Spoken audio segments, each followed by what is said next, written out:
We're live, pal. Welcome to Go for the Pin Wrestling Review Show. With your boys, Mikey Q and King V, aka Ember Moon Knight, aka Michelle McCool Running, aka Summer Ray Charles, Mikey Q and King V. King V, what's going on, homie? Give your energy and feed that vibe into the world. Mike, you still owe me a chopped cheese. I mean, Hey, Mike.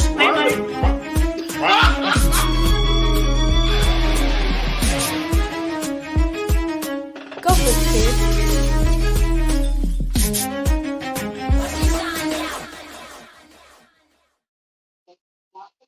Hi, pal. Welcome to Go for the Pin, episode 153 with your boys. First, I am that leg slap Professor Mikey Q, and I am joined first by... All right, this is week 4. King V, aka Mean Gene Gray Summers.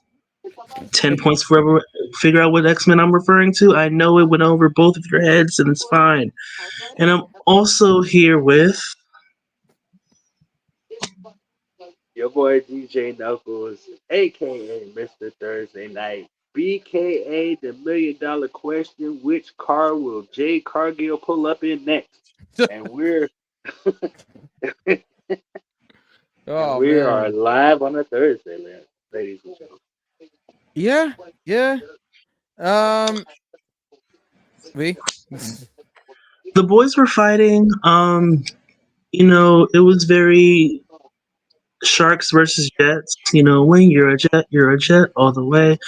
I'm sorry, that was the musical theater in me. This is why the name of the episode is Mess Side Story.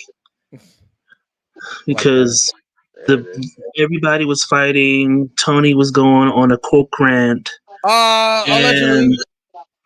Okay, so I almost told myself, listen, that was a coke rant. Anyway. Oh boy. For our legal team's sake, please, allegedly. Jesus. If we're gonna be anything today, let's be fucking for real. Oh, man. Anyway, yeah, this week we have a lot to talk about between fighting, the crying, the debates, the cocaine usage, the results. It's nothing alleged. But, okay, nothing alleged about that. Oh, man. We have a lot to cover, and let's go ahead and get this bitch rolling. Okay. Well, first off, I'd like to say once again, congratulations to our very own King V, making the Hispanic Heritage poster once again. Shout out to Brian F. Pro. You are amazing. If you look right above, look 2 rows above the referees. It's right there. Yeah, there you go, Knuckles. There you go. He's right there. It's right there. So once again, congratulations to our very own King V for continuously doing this thing. Thank you so much, Brian. I really do appreciate you acknowledging. Brian's awesome. Brian tries to big league me when I see him in person. Anyway, but anyway, it's all good. It's all love, Brian. Anyway, let's get this show rolling. We got what's better than one poster? 2. Oh man, I never seen an ugly billionaire. Yeah. Huh? I said I never seen an ugly billionaire. I'm cute. All right. Will King says whatever helps him sleep at night.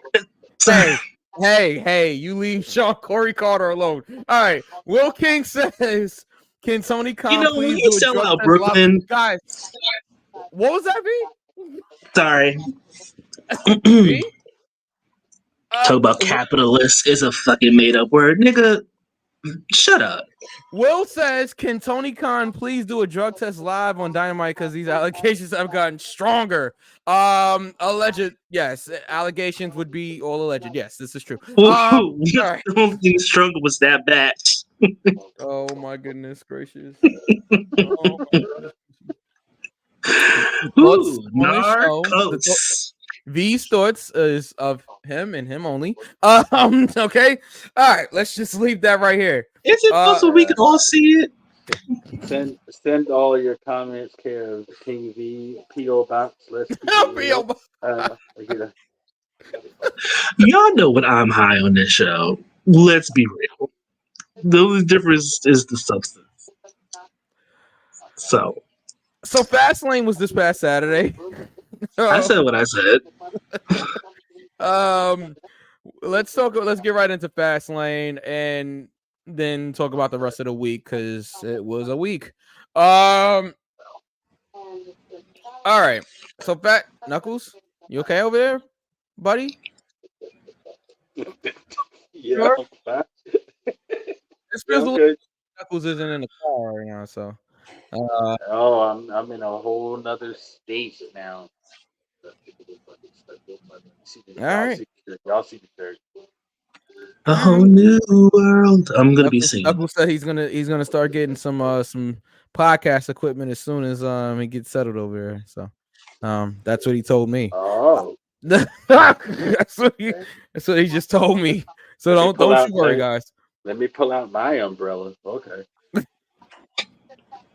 Hello, Mary. Fastlane. Hello, Mary Poppins. Chim chim tree. Anyway, Oh, man. WWE Fastlane opened with Cody Rhodes and Jey Uso defeating the Judgment Day to win the tag team titles, player. Knuckles. It was a Start tag us off. team match, player. I just like to say thank you to all the little people who make me smart. I don't know how the lyrics go. If you gaze into the future, you might think life will be pretty. Life. There you go. I'm the jukebox of the show. We know. Right, It's there fine. you go. Yeah, I kind of saw this coming, and I also kind of predicted how it was going to happen. Wait, no, wait, Will, Wait, Will, hold on. Will, send that Will, to me. hold on. If you have the clip, send it to me. I will play it on the show. Michael Cole did what? Said before you all get started, did you see the video of Michael Cole singing "Ski"? No, I did not see that video. What? No. Is that I did- AI? Is it AI? Oh AI. man. Please send Will, please send it to me if you have that clip. That might be- I'm sure WWE That doesn't own might it. be a little bit funnier than Wade Barrett doing the whoop that trick ad libs. Because every time that man goes Shimon, that is so funny. Did WWE actually deny CM Punk? No, John, I don't think he denied CM Punk, guys. I think that is still happening. That is the greatest name. Wait, of all Will time. says I think it is AI, but it was Okay, hilarious. that was a good one, John. That was a good one, John. I gotta give you your tens for that. I was not expecting that. Oh my goodness. Ooh. Mm. Okay, Tyrannosaurus Sex is crazy. All right. It is. It's great. Will still, if he thinks it is AI, but if you have it, if you know where it's at, please send it to me. I would love to see that. Ski. I actually need it. Oh man, did he say big sexy also? All right. Cody All right. Rhodes, No, Jey no. Uso defeats the Judgment Day, and Knuckles has already thanked the little people, as he calls it, as he calls them. I hope all of those little people show up at your house and they kick you in the leg. I hope that's what they do.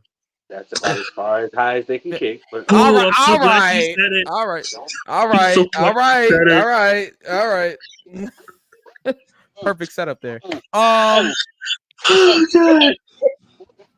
No, I'm not doing this. I'm leaving. I'm gone. so you can't go anywhere. No, V? no, come back. V? Come back. Come Where'd he back. go? What? What now? No, I can't. I can't leave yet. Oh God, not Just even get 10 minutes into the started, show. All right. Yeah, I was you wrong didn't about know.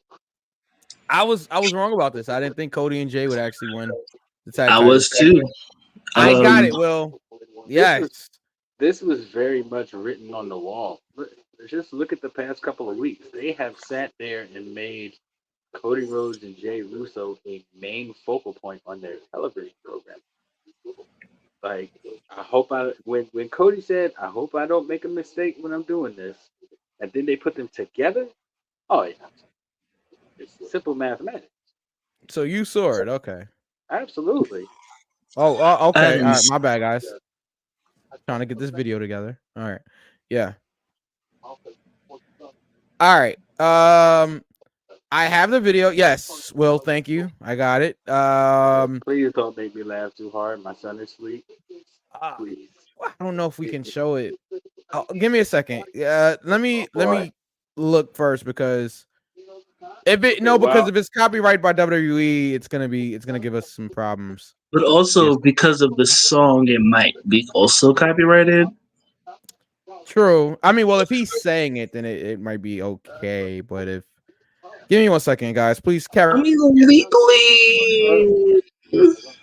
Well, V, Cody Rhodes and Jey Uso will pick up the win. They're the new champ. What do you think about this? So I was shocked that they did it. I was like, oh, they actually, okay. Because, once you saw Damien and the walking Funko Pop, he looks like, if you don't know what a Pop Funko is, go ahead and good old Google search thing and just go ahead and you get it. You would get it. But yeah, I did not see that coming.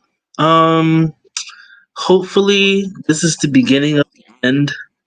If I'm gonna be like completely like Frank Mitchell about this, and that means being completely awful because Frank Mitchell was an awful character. But anyway, being really Frank Mitchell about this, he was an awful character. Anyway, I'm tired of the Judgment Day.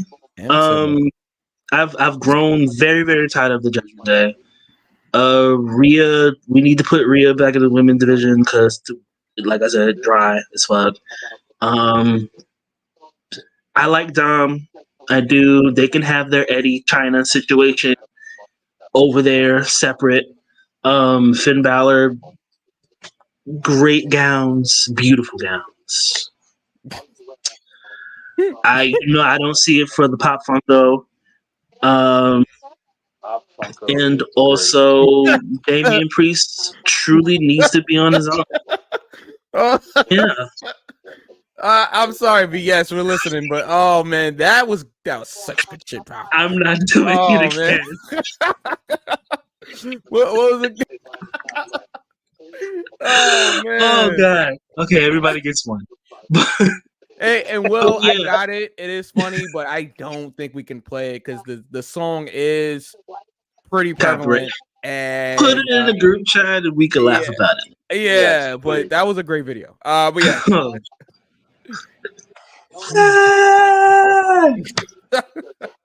That's because I'm the greatest. Oh man, and I'm wearing pink and black. Oh man. Oh boy. I just realized I was wearing pink and black. Okay. Whew. But yeah. Yeah, huge title change here.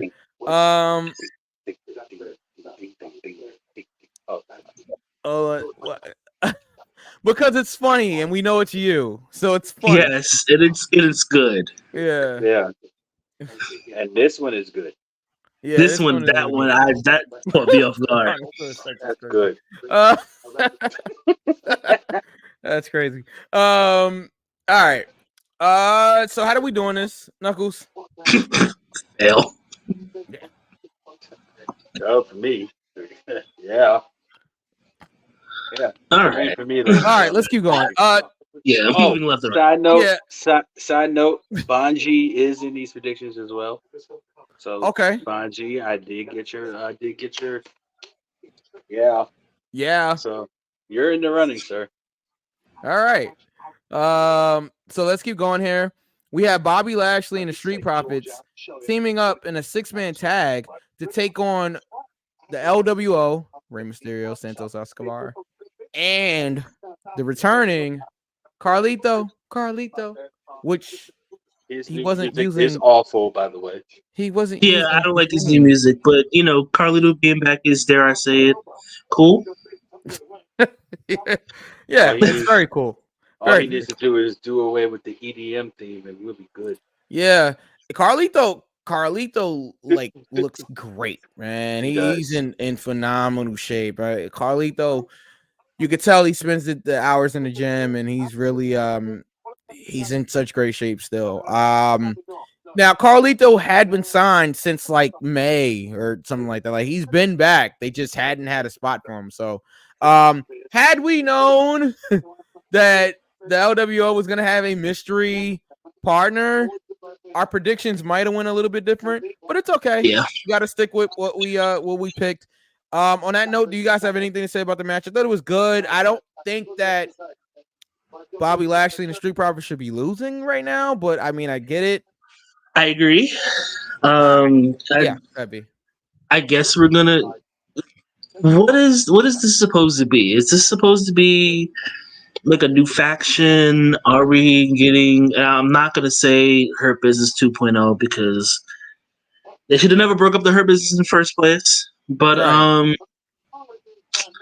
don't know what they're gonna do with this here. You know, I enjoy Street Profits or Urban Revenue, as we say. Also enjoy Bobby Lashley.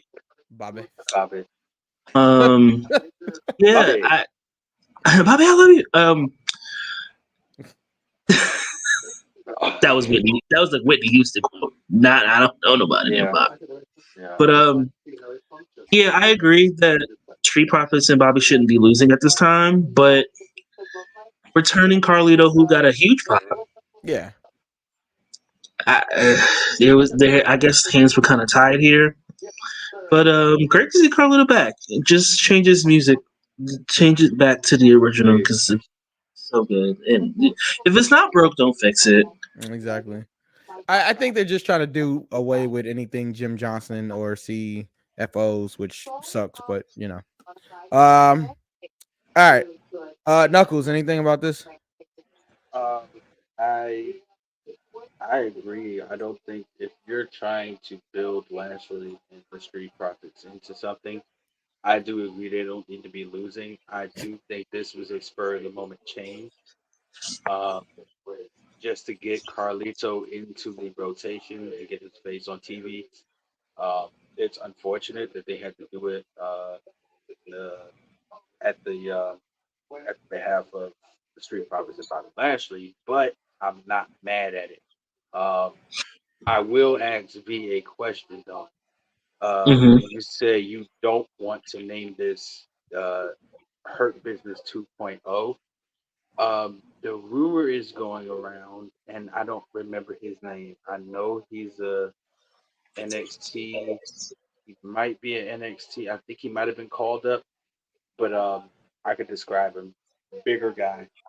The final. I mean, who are we talking about? There's a guy. Oh man, I can't think of his name right now, but he was the fine one.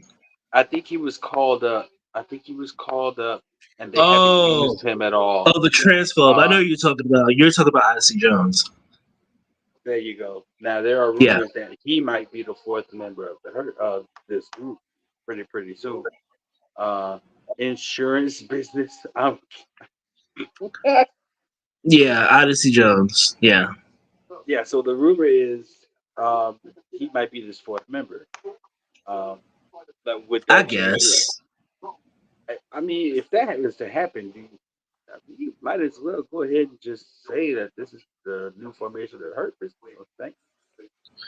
But I don't think they should call it the Hurt Business. This was the Hurt Business when they were the Hurt Business. You know, MVP, Shelton, Cedric, Bobby. That was the Hurt Business to me. They shouldn't try to reform the Hurt Business without one MVP. Excuse me. And Shelton's gone. Why isn't where's Cedric? Like on the main show. Jobbing out on Monday Night Raw. Where's Cedric? Jobbing out on Monday Night Raw, unfortunately. Besides that, but it's just for me. I wouldn't call it the Hurt Business. Call it something else. But yeah, if Odyssey Jones ruined me liking him because transphobia, and I'm not rooting for everybody black. You know, transphobe. He's good in the ring. I will say that. I'm not going to deny the fact that that man is good in the ring. But would they need? Is another? I'm trying to word this correctly. Is another big guy needed per se if we already have Bobby in a sense? Bobby has more or less taken the role of leader, meaning Fair. I don't think he's gonna be doing too much wrestling in this group. I think the heavy, if they brought Odyssey in, that would be the group's heavy. And then of course the Street Profits would be your your main Your tag team. your tag Yeah. team, and then you know Odyssey Jones could probably be like the mid card guy. yeah, absolutely. Yeah. Okay. I see where you're coming from. I just personally I don't feel like they should just call it business again. I think that time has come and gone, and they can call it something completely different. Insurance business? That's great. Who are they? Geico? Like That's great. Progressive. Like a good neighbor. Nationwide is on your side. Like Oh man. I would tell you who he is, but I don't think I can. Oh, I'm sorry. State Farm now? insurance Alright. profits. Ooh, they need to think again. Liberty, liberty, liberty, Liberty. liberty.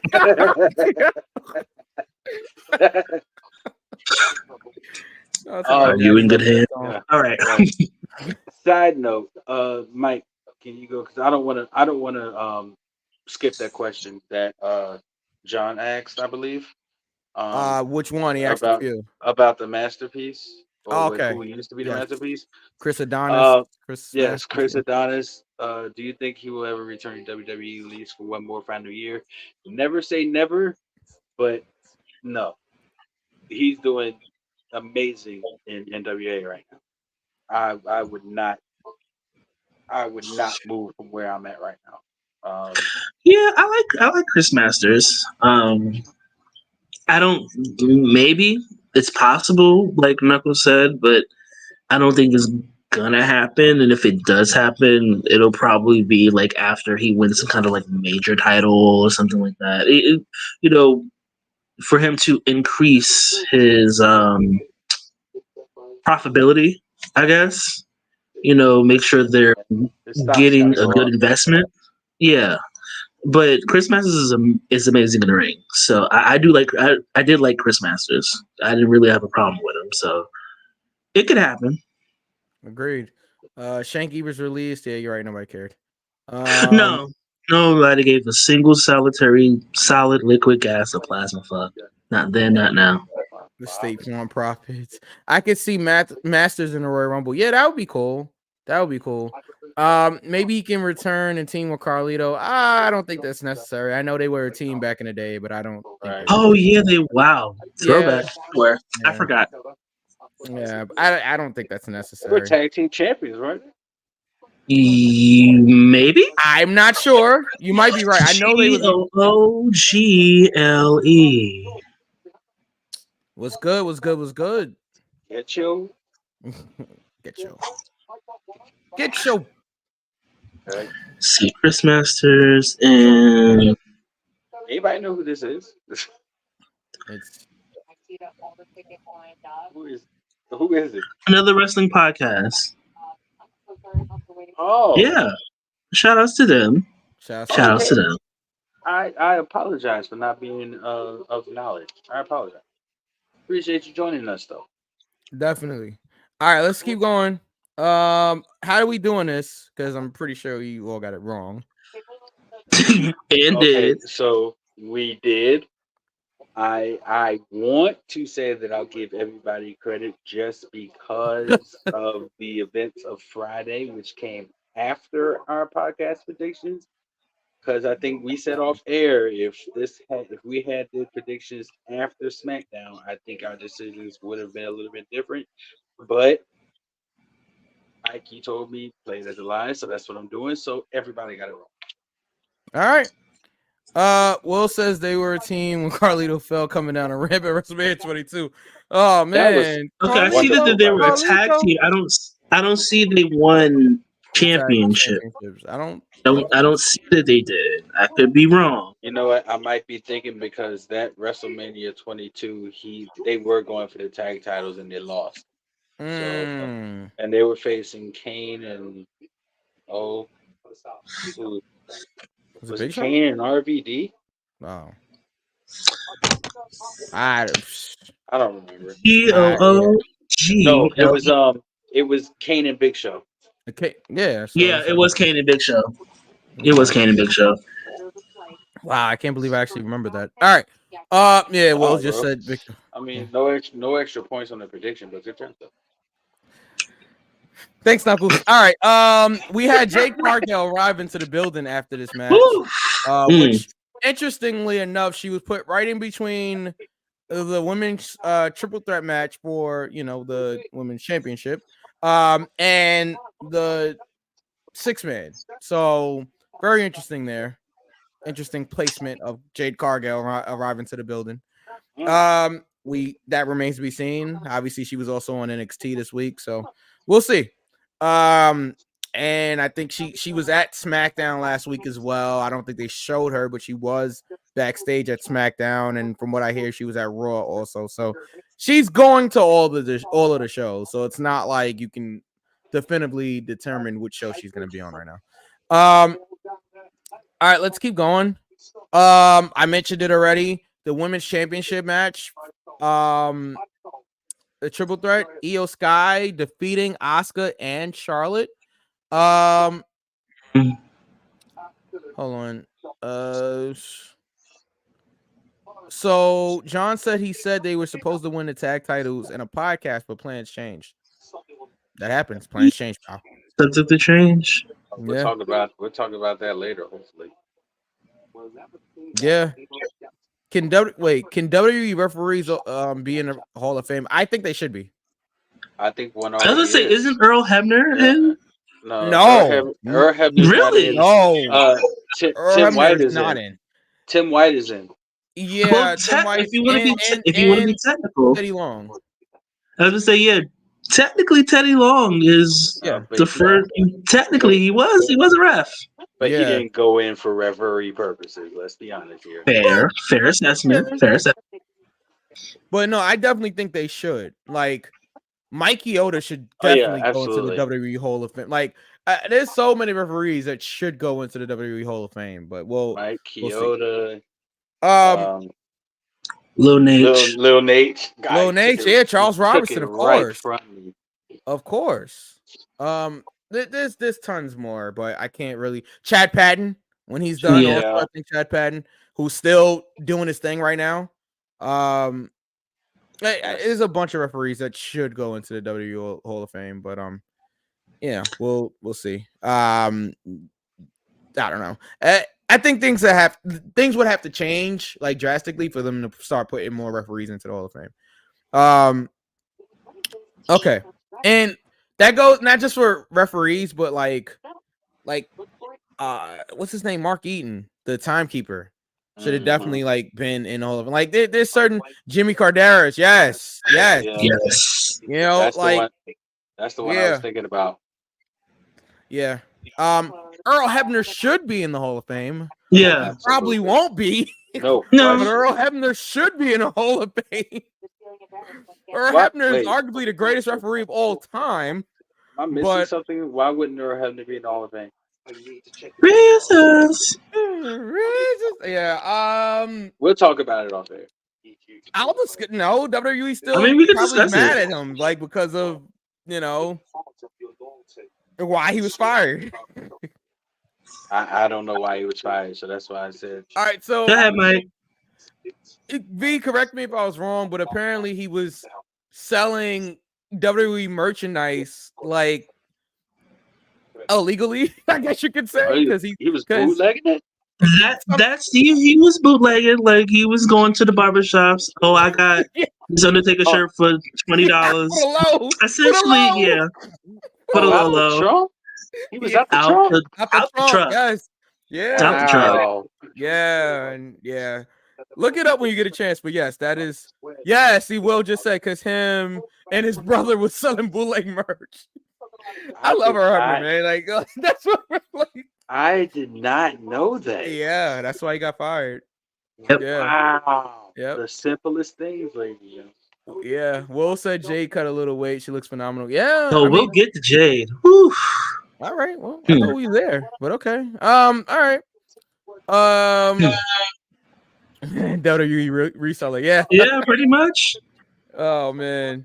Man, I got this Triumphant Heartbreak, the Heartbreak Kid, Shawn Michaels book for $7, man. Come on, Yeah, come on, yeah. get it. Come on. Yeah. I signed it myself. I mean, he signed it himself. You know I was part of the screw job, right? Right. Yo, he started selling shirts. Like, I think it was at TNA. When they would chant "You screwed Brett" at him, he had a shirt that said "Yes, I did." Yep.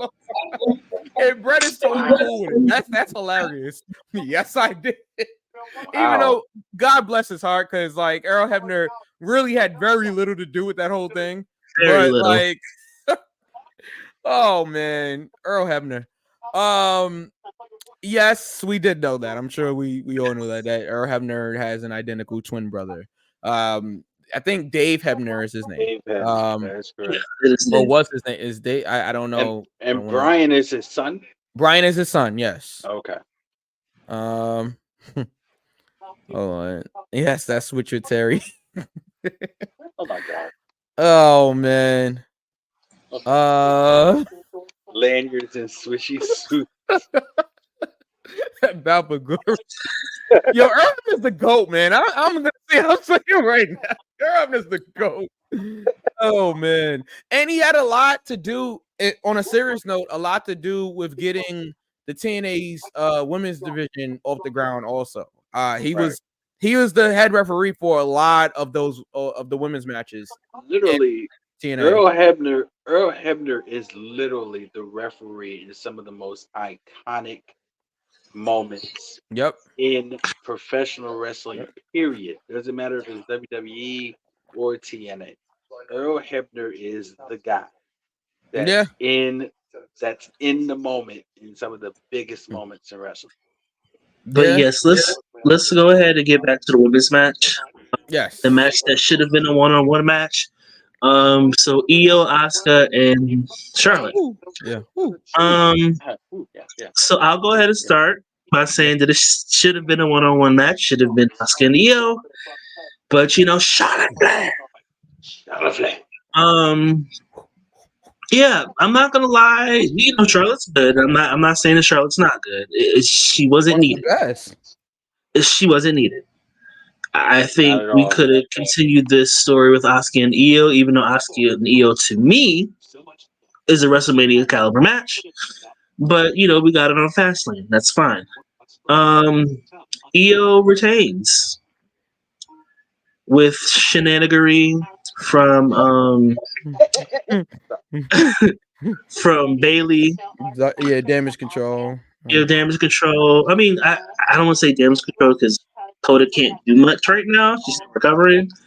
But still damage control, but it's still damage control. But Asuka, Io did great. Asuka did great. The caliber of women that they are.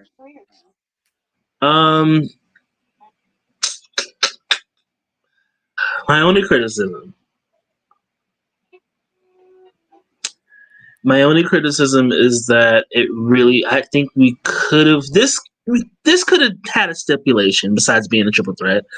We would just have to eliminate one person from the equation, and that's the young lady that got misted in the beginning of the match. That was awesome. Love that. Because when she got misted in the beginning of the match, I was like, I know they're not going to pull this whole Charlotte comes out of nowhere. LOL, Charlotte wins. Let's not do that. LOL, Charlotte wins. It would have been funny though. That would have been funny. I'd have been it's just for me. Like I said last week, Charlotte does not have to be in every single title feud. It should be no reason why Charlotte can have a non-title feud. She's capable of having a non-title feud. She does not have to be in a title words because I know them. She does not have to be in the title picture every single time there's a women's title match. It's not necessary. And yes, I get it. It's old, older than. Okay, that was going to be rude. Easy It's there, starting to get old. It's starting to get old. It is. Like all of these women on SmackDown, and you're gonna just slide Charlotte in. Like, come on. Yeah. Like, I would say the women's roster is a lot more stacked. The SmackDown women's roster, excuse me, is a lot more stacked than the Raw women's. Mm-hmm. Yeah. You know, have Io go after Mia Yim, or who else is on SmackDown? See, we don't know because Bianca's gone. Right. Dakota's hurt. Like it Liv just hurt. it didn't make any sense. Liv's hurt. Rhea's on both shows, so she might as well just come on. Let's be. If we're gonna be anything else, let's be fucking for real. Charlotte is not needed in every single title feud. There's a whole bunch of them. But really, all the major hitters in WWE, as far as the women's division, are on Raw. So it's kind of like you don't. So it's kind of like you really don't have another option. So whose fault is that? I mean, I'm just saying. Look at Liv when she comes back. She's going to be on Raw. Raquel's on Raw. Nia Jax is on Raw. Shayna Baszler's on Raw. Those are 4 heavy hitters you got there that are on Raw. Really... Oh, go ahead. I'm sorry. I mean, the brand split doesn't matter, Mike. Yeah, you're right, because Bianca Belair was the SmackDown Women's Champion and she was on Raw. So I get it. But as far as your television shows and what your roster shows, Raw's women's roster is way more stacked with bigger stars who could be title contenders than SmackDown. Agreed. JR was more than just a commentator though. But you're right. Yeah. Wrestler JR did train to be a referee. JR did referee. JR was actually trained, because if you're a referee, you do also have to learn how to take bumps and things of that nature. He did everything but wrestle. Yeah. Yeah, exactly. So JR definitely legend, Hall of Famer. JR still doing his thing. Charlotte Flair is gonna stay in the title Charlotte picture. Flair is crazy. Okay. Do you think?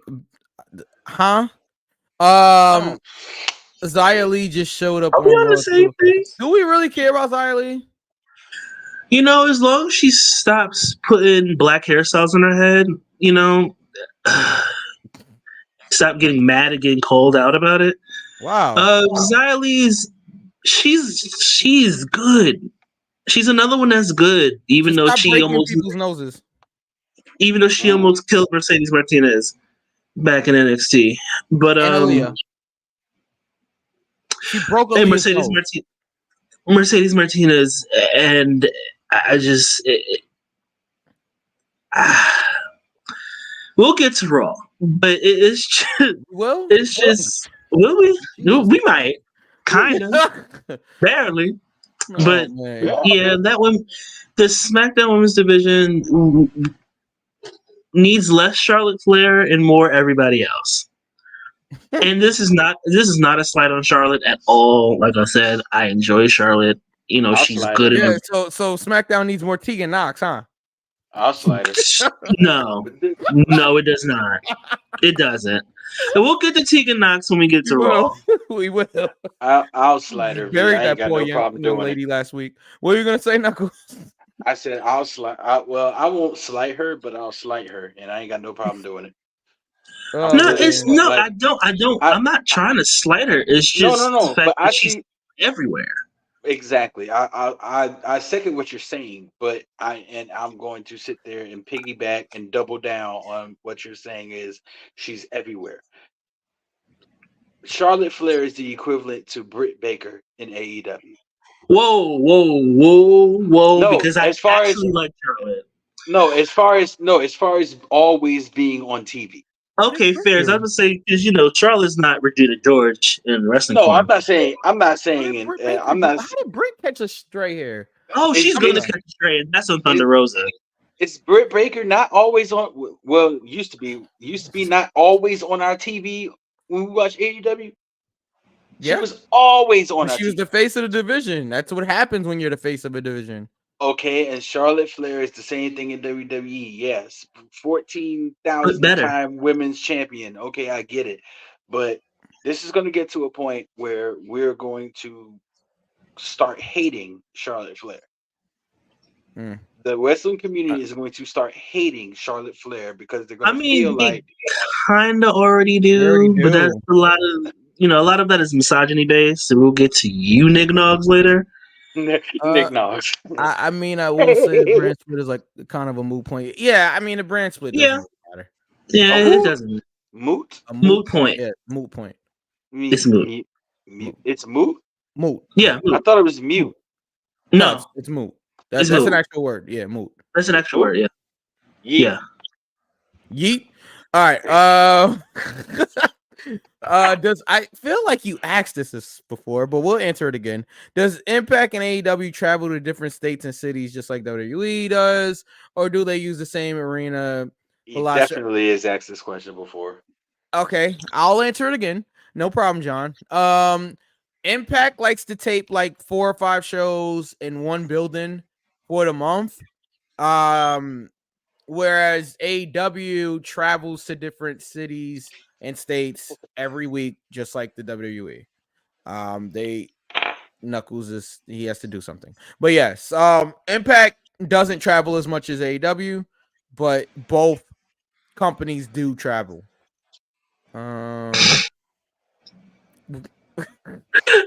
What's happening? We know we can see you. What's I don't let's see. Can I do something here? Fast No, I lane. can't do anything. Yes. Huh? Oh, wait a minute. Okay, he's back. Sorry about that, guys. Promotional consideration paid for by the following. All right. Where were we? Sure. Okay, the women's title Niggas. match.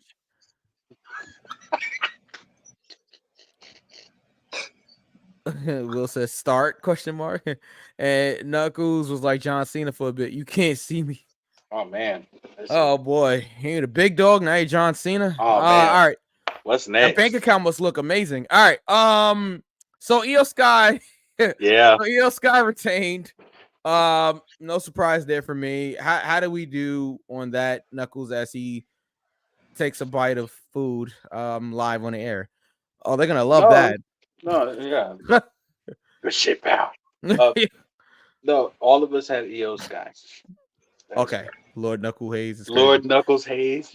I am screaming at the top. Promotional. Oh, I get it. Promotional Oh, consideration paid for by the following. Oh my goodness. Oh man. Will I heard you- is a historian. Yeah, I heard you was quite the free bird in your day, Knuckles. All right. Minus the racism.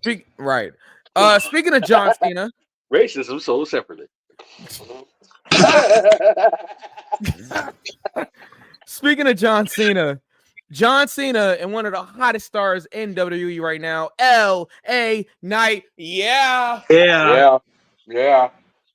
defeated the Bloodline, Yes, they did. Jimmy Uso, Solo Sikoa, in a tag team match.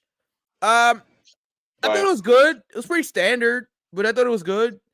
Not surprised. Yeah. Honestly. Yeah.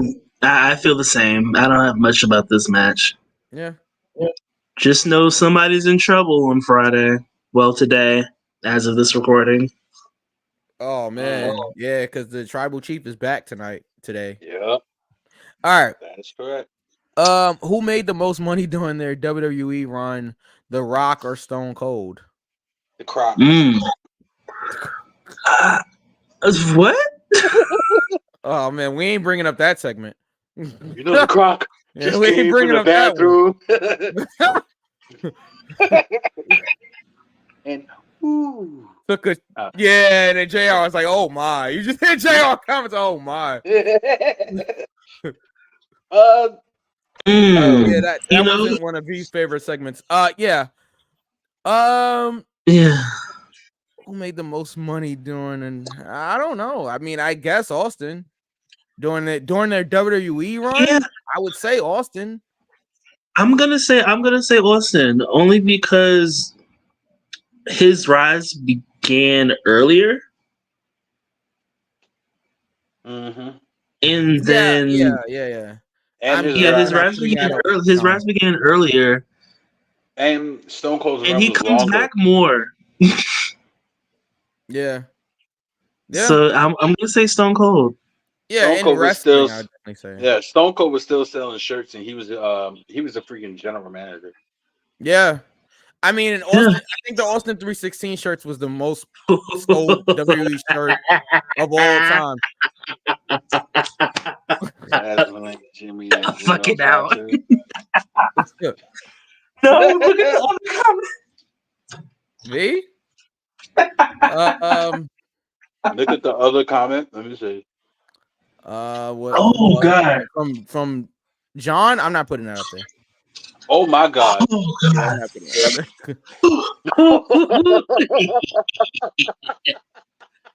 Oh, that's funny one, to me. John. Oh That's my one, God. John. All right. Oh, God. That's funny. All right. How are we doing this? All of us have seen an LA Knight. Yeah. Yeah. I knew it. All right. Let's get to the main event. A last man standing match for the World Heavyweight Championship. We had Seth freaking Rollins defeating Shinsuke Nakamura. This is a really good match. Really good match. You got everything. You got tables, you got kendo sticks, you got ladders, you got crowd fighting. Like you got everything in this match. I thought it was great. You had storytelling, of course, the back, watch your back, which I think is great. I enjoyed this. WWE let us know that Priest wasn't going to cash in by doing that segment right before the main event where Rhea's like briefcase. And you could hear the crowd boo heavily because they knew, all right, well, we're not going to get a cash in. Because if we was going to get a cash in, they wouldn't have mentioned anything about a cash in. Hint, hint, wink, wink there. So, yeah. And also, I did start thinking once they lost the tag team titles, I'm like, very interesting. But WWE we talked about that last week. Yeah. But WWE made sure that they told us, y'all ain't getting no cash in tonight. As a matter of fact, we're going to do this segment where you see Priest is hurt and Rhea takes his briefcase. And that's just what it was. Huh? What did I say? Anyway, Nakamura is playing the role of an anime villain. I don't watch anime. Which one will? Because there's so many to choose from. That's V's avenue there. It's my forte. Yeah. That's your road. I haven't traveled down Nokia. Or Hyundai for that matter. How do we do in this match? Okay. All right.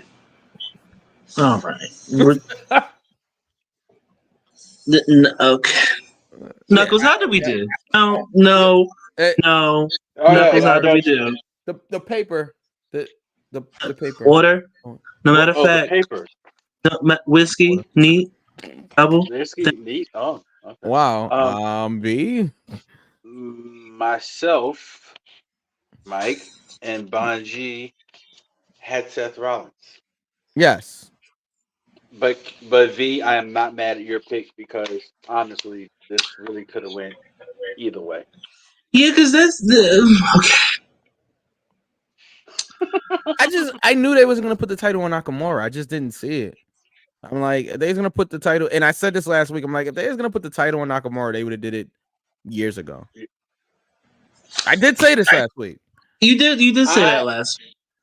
But I agree, but I don't think that the character that Nakamura was years ago pales in comparison to the character he is now. So if definitely they don't put it on him now, they're never going to put it on him. This character here is way better than the character where he was 2-3 years ago. Just in my opinion.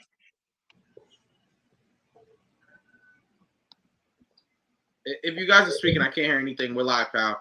You got to give me a minute. You might have to say that again because I missed. Oh, okay.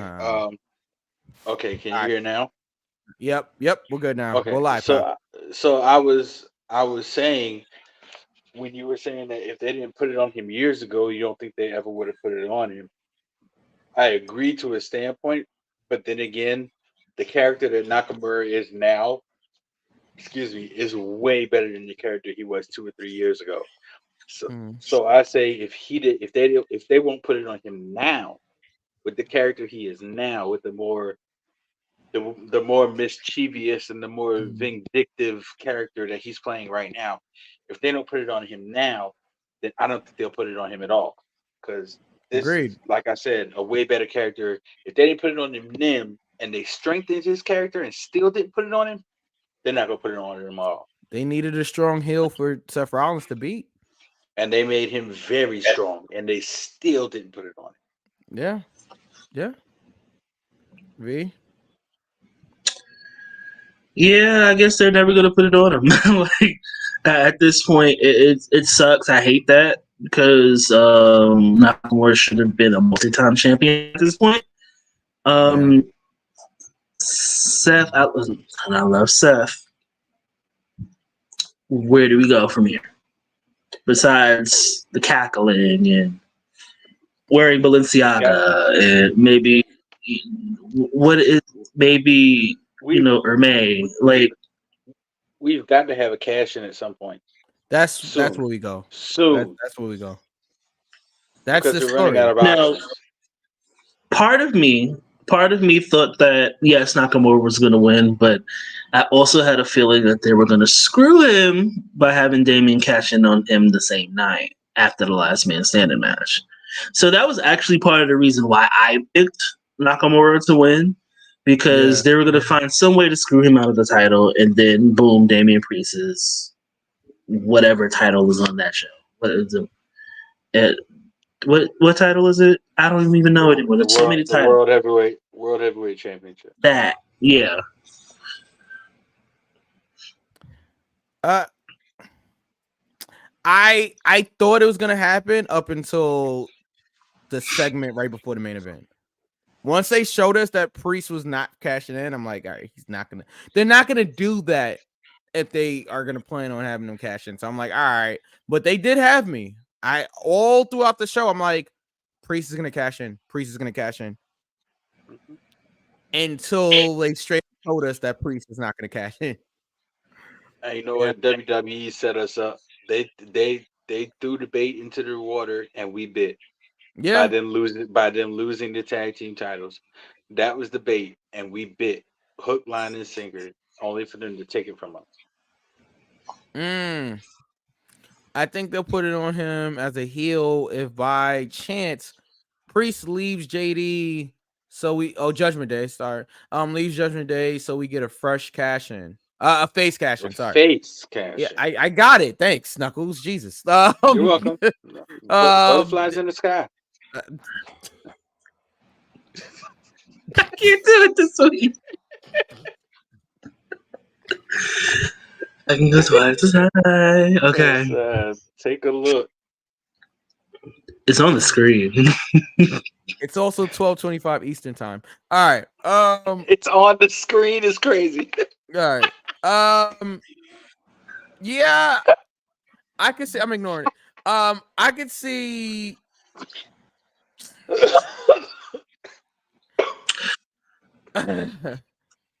So what Willis saying, and I'm just trying to make sure that I'm understanding, is that okay? Because I know reading is also fundamental. So he's thinking that they might put it on Nakamura if there's a face turn from Damian Priest. He leaves the Judgment Day. Of course, he gets replaced by the Funko Pop, and he goes on this big face run, and Nakamura beats Priest. Yeah. Okay. Priest beats Nakamura. Oh, so I got that backwards. All right. So Priest. Okay. I think Nakamura's done okay. though. I think he's out of the title picture. Yeah. I mean, we are seriously running out of options for Seth. And I mean, we'll get to it if we cover Raw, but we are literally running out of options. Like, how many more months can we go if Seth legit for a shoot has a really messed up back for real? How many more months can he go? I mean, I think that's up to Seth. Because my bad. But who are we going to put if that scenario is correct and we get Damian Priest as a face leaving Judgment Day? Who's going to be the heel? Because it's very rare you have a face on face cash in or a heel on heel cash in. It's very rare. So who is going to be that heel character to defeat Seth Rollins? I pray to God it's not the person in the story right now, but you know, who could that be? Like I said, we're running out of options. Now that I'm really thinking about it, the pickings are slim. Now, I have an idea, but we're not in the Royal Rumble season yet. You're getting there. I mean, we are getting there because I do have someone in mind, and sorry, Knuckles, it's not LA Knight. Yeah, that's not who I'm thinking about. Go ahead. Wow. Hi, Will. I see you. You see me. We see each other. Because my person I was going to say Gunther. Because let's be real. Gunther's losing the Intercontinental title soon. Bronson Reed is not beating Gunther, guys. I'm sorry. Thank you. Well, I'm so sorry. King V, I wasn't even going to say Bronson Reed was going to beat Gunther, but when Gunther eventually loses, I think this is when we see his rise to the main event. I feel like personally, early prediction time. I think Gunther is going to be my pick to win the Royal Rumble. I think he's a great pick. I think it'll come down to him, LA Knight, and probably take your. But here's the problem with Will's comment. If we get Seth Gunther and Gunther wins, yeah, that right there. Seth gets mauled and Priest catches it. Okay, so you're saying Priest cashes in on Seth. Yeah, Seth beats Gunther.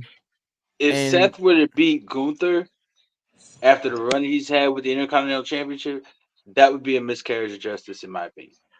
Because Gunther has legitimately proven himself to be someone who can take the world title and run with it. That is the only reason why they gave him the Intercontinental Championship in the first place. It's the workhorse title. It's the title they put on people to see if they can prove their worth as a champion. If Gunther were to beat Seth, or if Seth were to beat Gunther, I would not like that at all. I would not like that whatsoever. I think Gunther. I think if we're thinking outside of the box, at this point, I would honestly rather it be Gunther, because let's be real, Codith Rhodes is gonna fit the story, baby. And I love my Dusty Rhodes impression. The impediment is crazy. But I think the idea moving forward, I think that we're gonna get Cody Roman, but I think we're gonna get Gunther Seth. Now, when it comes to Damian cashing in, I feel, and I could be wrong, but Coleman out there for retiring. I could be wrong, but I see all of Judgment Day losing their titles, and then when Gunther eventually wins, maybe at WrestleMania, maybe not, we see a WrestleMania cash-in attempt, and that's how Damian Priest gets kicked out of the Judgment Day. Have him screw up his cash-in. It's like, okay, we don't have titles, neither do you, motherfucker. That's it. I could see that. And I also think that WWE missed out on a golden opportunity if they were to turn Damian Priest's face. I think they missed the mark on it already. And I'll say that, and I say that to say this. If you really wanted to boost Damian Priest as a face, you would have had Finn Balor beat Seth and have Damian cash in on Finn. No. John, we always appreciate you, man. Thank you always for participating, for watching, leaving comments. Have a great night. We'll see you next week, man. Yes, sir. Yeah, I don't know. I think we get Seth Gunther at the Royal Rumble. I think that's where we go. If we don't get it at the Royal Rumble, then Gunther wins the Royal Rumble, and that's how we get Seth Gunther at WrestleMania. As far as Priest is concerned, if for some reason we don't get Gunther Seth at the Royal Rumble, whoever Seth faces at Royal Rumble or anytime around that time period, I think Seth wins and Priest cashes in on Seth Rollins as a heel. I think we get a heel Priest cashing in on Seth Rollins. I think that's what happens there, but we'll see. Nonetheless, Seth Rollins is still our world champion for now. And that was Fastlane. How do we do in the predictions? And you want to do predictions before we rate it? Oh, we'll get rated now. Fastlane. A second here. I think either Priest gets tired of being bossed around and leaves Judgment Day, or keeps losing and gets kicked out. It's fair. I think he will win the world title before he gets kicked out. I think Priest will be a heel world champion in Judgment Day, and something leads to him losing, and then that also leads to him getting kicked out. I think, me personally, I think that's how that would go. Imagine him pulling a Finn Balor, getting a champion for a day, and then losing. Oh man. Well, that wasn't Finn's fault. He got hurt, so that. Yeah. Or I'm not, let me say this now. I'm not saying that he should get hurt. I'm not saying that. I get what you're saying. Or like a Kane title run. He won, I think, what was it? He won at the pay-per-view and then lost it on Raw the next night or something like that when he beat Austin. What was this, back in 98? Either 98 or 99. I think 98. Yeah, I believe 98. Yeah. All right. I give it a 2 count. I thought it was enjoyable, but I didn't think it was one of the better WWE pay-per-views. But I thought it was enjoyable.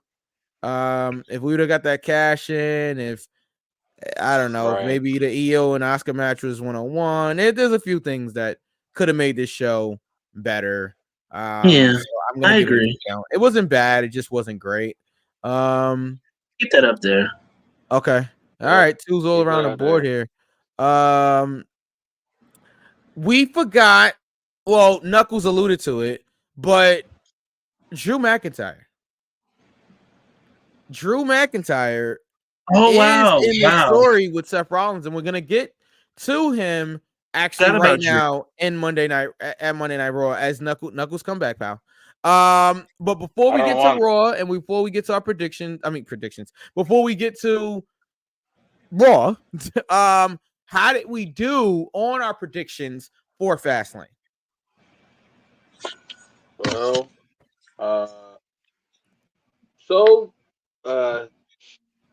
V is in V is in third.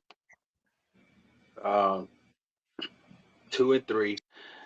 I really honestly think it should be 3 and 2, because of the Lashley Street Profit situation. But V is in at 2 and 3. Mike, you and Bonji are tied at 3 and 2. And yes, there is a new world champion in the form of your boy at 4 and 1. I got you. Yep, it's like that. Sorry, Mike. Is the nonsense over? I had to take off my headphones, so I didn't hear anymore. Listen, it's recorded, so I mean, This might be the clip, Eddie. yeah, I mean, yeah, it might be the clip. Let's go to Raw. Clip guy. I'm gonna need you to make this the clip. Yeah, clip guy. Yeah. Smoke him if you got him. Hi. It's me. I'm Oh So, man. yes, new go for the pin predictions world champion. This getting a little tired. You are turning into Charlotte. Okay. I am not going to gloat, sir. I am not going to gloat at all. But listen, Today. if it wasn't for hey, listen. let me have this. If it wasn't for my mistake last week, you'd have been the prediction champion, Mike. But I made the mistake. So honestly, but it was a mistake that I had to change because you chose the wrong person, and I gave you credit for it. The wrong person. Yeah, that's usually how that goes. If I choose the wrong person, then you'd have to change it. Like, I mean, you chose the Lucha Bros to win that 4-way, and you chose Orange Cassidy, Orange Hook. You chose Orange Hook to win, and I thought they won, so I gave you credit for it. So that was my mistake. But listen, you know what? It's okay. Mike, eventually, you'll, in the words of King V, like Cody Rhodes, Mike, you'll eventually do what? Finish the story, baby.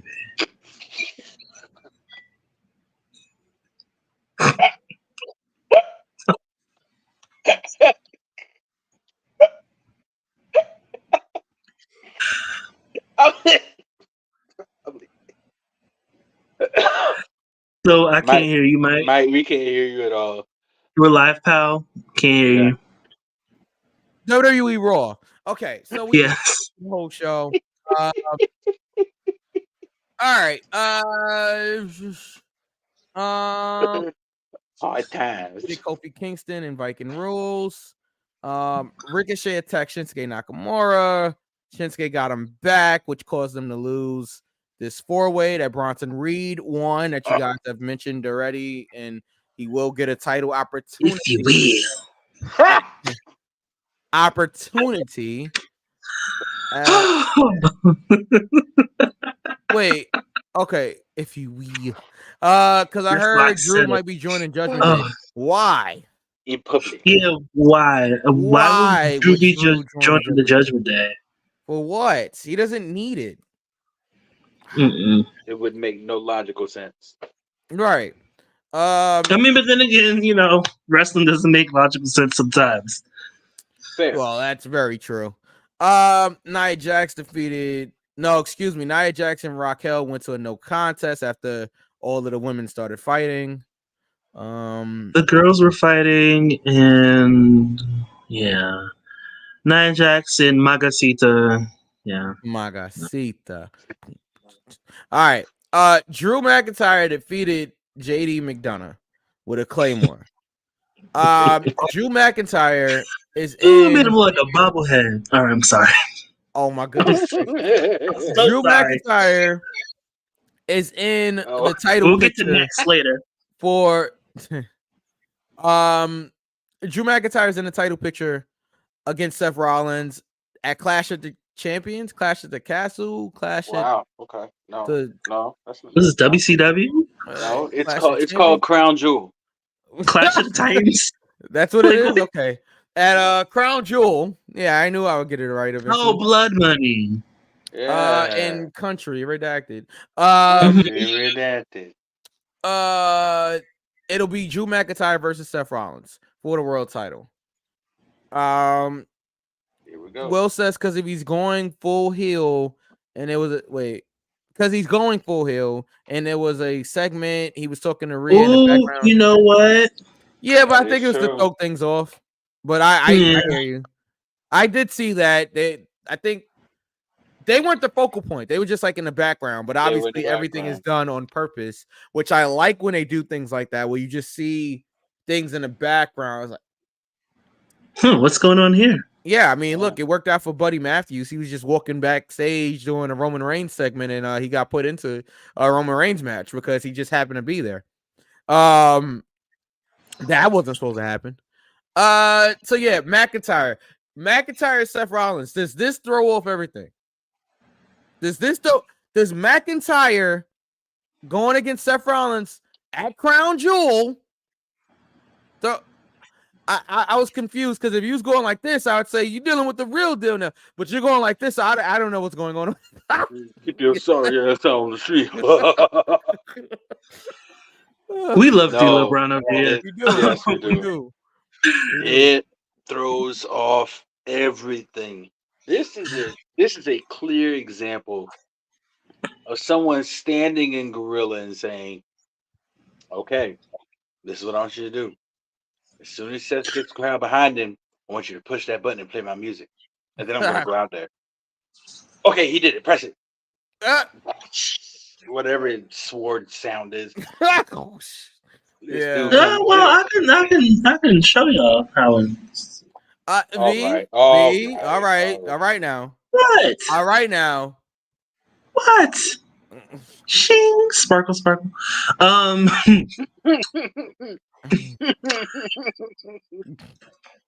I wouldn't see. Let's say Cody. Not wrong person. That's not it. Let's try this again. Let's say Drew does beat Seth. Yeah. Boo. Boo. Would that be a bad thing necessarily? I mean, Yes. because when you were saying, they've read words because I know them, that they're running out of options. Now, I completely forgot about Drew, and that's no shade. No. I really forgot about that. It's been real easy to do that. Yikes. Wow. Do you guys think that they should do Wyatt 65? That it will be up to his family. And I think that is the most neutral way that I can say it. That is up to his family. That's up to JoJo. That's up to Bo. Yeah. That is up to his family. I can't say, certain things should be left alone Thank you. after people pass. Say it again But for the people in the back. certain things should be left alone. But if it's something that his family approves of, I can't. There's nothing that I can do about it because I don't own it. He does. So if it's something that, let's say, Bo does in honor of his brother, hey, I wouldn't have a problem with it. And we'll get to names and legacies a little bit later when we talk about NXT. How y'all need to come the fuck down. I would rather have the Wyatt family reunite. Bring what's his name? Redbeard. Bring Redbeard back. Eric Rowan. Have Eric Rowan come back. Put him together with Braun Strowman and have Bo Dallas be the head of that group. I would rather have that than the Wyatt Six and the Funhouse. Yeah. I mean, if they decide, like I said, if they decide to do something to honor Bray, that's completely up to them. Like I said, certain things should be left alone. But if is like in charge of the family, if the family is taking lead and they said, "Hey, we want to do this," then I can't sit here and be upset about it. Yeah. Fair. All right. Other things happen on Raw. Imperium attacked DIY. Becky Lynch defeated Tegan Nox via submission for the NXT Women's Championship. Good match though. It was a good Good match, match. though. It was a good match. I mean, You know, and that's where it ends for me. yeah. Okay, so this is my. I don't want to say issue. This is my thing with Tegan, right? Tegan is so talented. Talented as hell. Nobody cares. Yeah, exactly. And I hate that for her. I hate that for her. You know, her knee did the Watusi twice. Oh my goodness. Whoa, wait a minute. Like, Bold. her The knee, wa- her the- knee percolated twice. The Watusi? Like twice. And like you can literally build the story off of her rebuilding herself and coming back stronger. She's the one with the shiniest wizard. Oh, I want to know. Okay, I forgot who said it. I need to look on Twitter.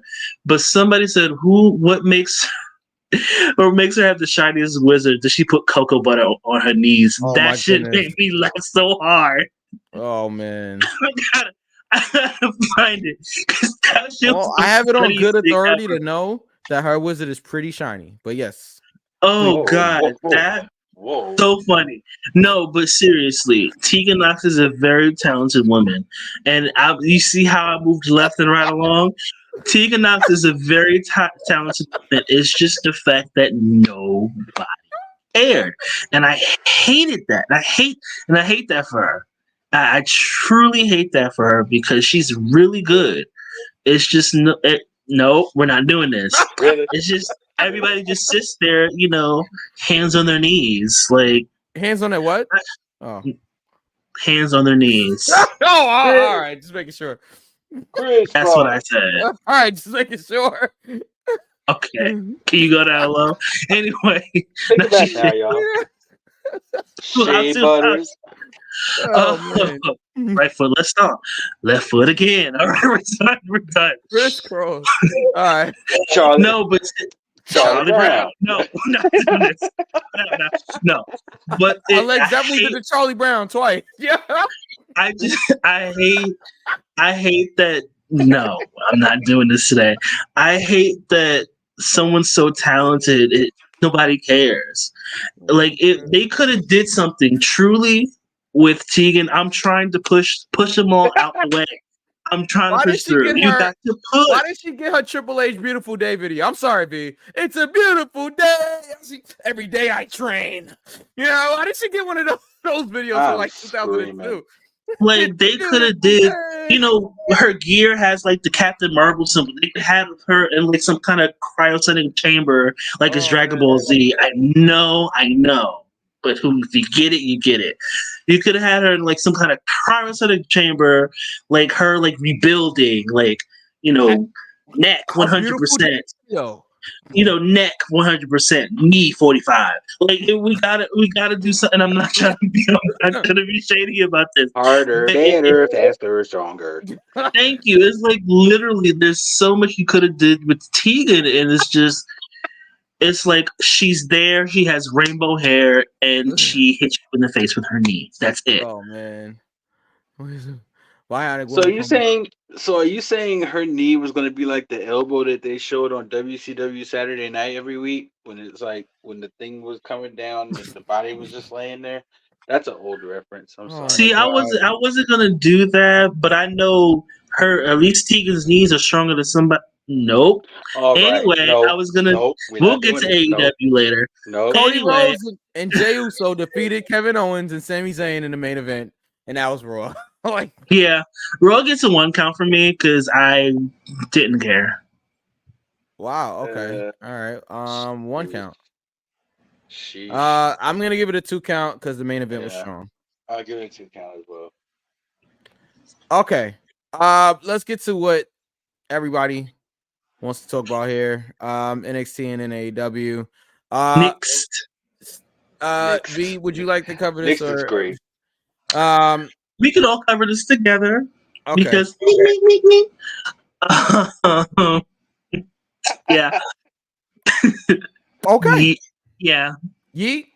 right. Oh, shout out to Cody Rhodes and Jay for being drunk as hell at the press conference. That was wonderful. Jay swear he's me. Oh my goodness.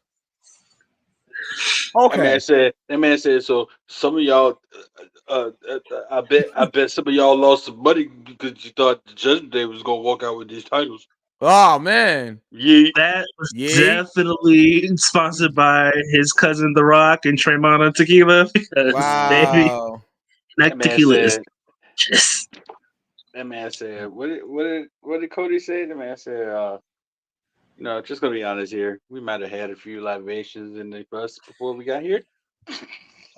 Mood. Full disclosure. Full disclosure. Mood. Full disclosure. We're drunk as hell. Give her a metal knee. Oh, can you put that comment? Thank you. Even have Tegan come as a heel, like have like a metal knee brace.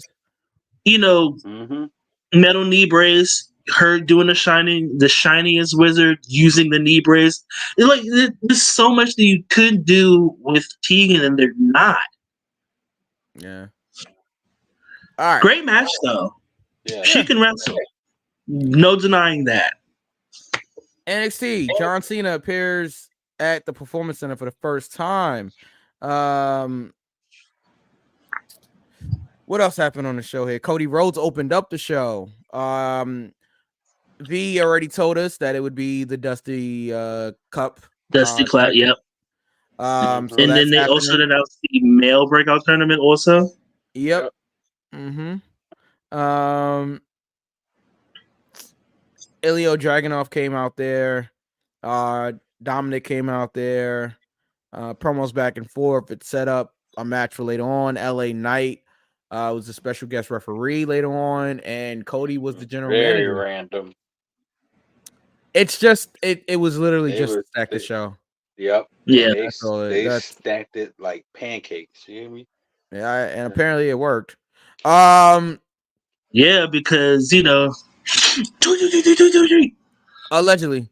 Okay. Sooner than later, Mike. You're just gonna have to give it up. I'm not, because I am not getting us sued. I had about enough. I had about it. It's not hard to see. The coke is his. Allegedly. All right, Roxy versus Asuka. Asuka gets a win. I was expecting a little bit more from this match. It wasn't bad. It wasn't bad. No, I was expecting a little bit more also. But I was expecting a little bit more. The talents that we had out there, I was just expecting a little bit more. Shotzi was on commentary and announced that she's gonna host Halloween Havoc again. The real star, Scarlett. Yeah. Sable. Scarlett, yes. That should be interesting. See Scarlett in that type of role. That should be interesting. No, this is Shotzi and Sable. I mean Scarlett.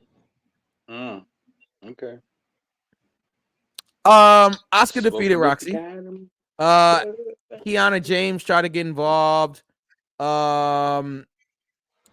Shotzi knocked out Kiana. That was that. Brawling Brutes versus Brawling Brutes and Tyler Bate versus Gallus, because I know words. In a pub street fight. Are you referring to the butterflies? It's in again? Napoleon. Okay. I thought it was doing Napoleon Dynamite and okay. Sorry. That was but they have to give Tegan kind of but did they have Tegan kind of pull the heel move, telling Blair we was getting there, but okay, we're there now. Heel move telling, was it Blair? She gotta wait for her title shot. It was Blair. It was Blair. I think. I thought it was Laya Valkyria. Oh no, it was Daenerys Targaryen. Yeah. Her. Taya Valkyrie. All right. No, that's not right. All right. Now you're doing it on purpose. Pub street fight. This was really good. Solid match. Really fun. And the Brutes got the win. Because Butch was there. We love Butch. You didn't do it right. Butch. There you go. Yeah, got it. All right. John Cena has a segment with Braun Breaker. Breaker punched John Cena in the head and went to spear him. Cena moved, went for the AA. That was pretty much the segment. Whatever. I guess it was just set up. Hold on. My fault. Yeah, Blair she was a part of this. She was Yeah. there. She was there. Okay. Yeah. All right. Yeah, and to your point, well, yeah, I think they're teasing it. That's what I was saying earlier. I think they are teasing Tegan Knox being a heel, which I'm all for because nobody gives a damn about her as a babyface. All right. Let's see. And I like that Cena was like genuinely happy to be at NXT. That's always nice to see. This was really his first time. He wasn't a part of NXT like ever. Right. So that was actually really cool. Yeah. Let's see. Oh, so they showed a vignette for Becky and Laya Valkyrie. And is Laya Valkyrie? I'm sorry. Yeah, it's Laya Valkyrie. Training. You could have fooled me. Including them training in 2018. Which was nice to see that they met each other back then and haven't crossed paths since. It should be a really good match at Halloween Havoc for the NXT Women's Championship. Okay. NXT Championship match. Dragunov retains against Dominic with referee LA Knight. This was fun. Yeah. Overbooked, yes. But definitely fun. Yeah. It's fun. Can I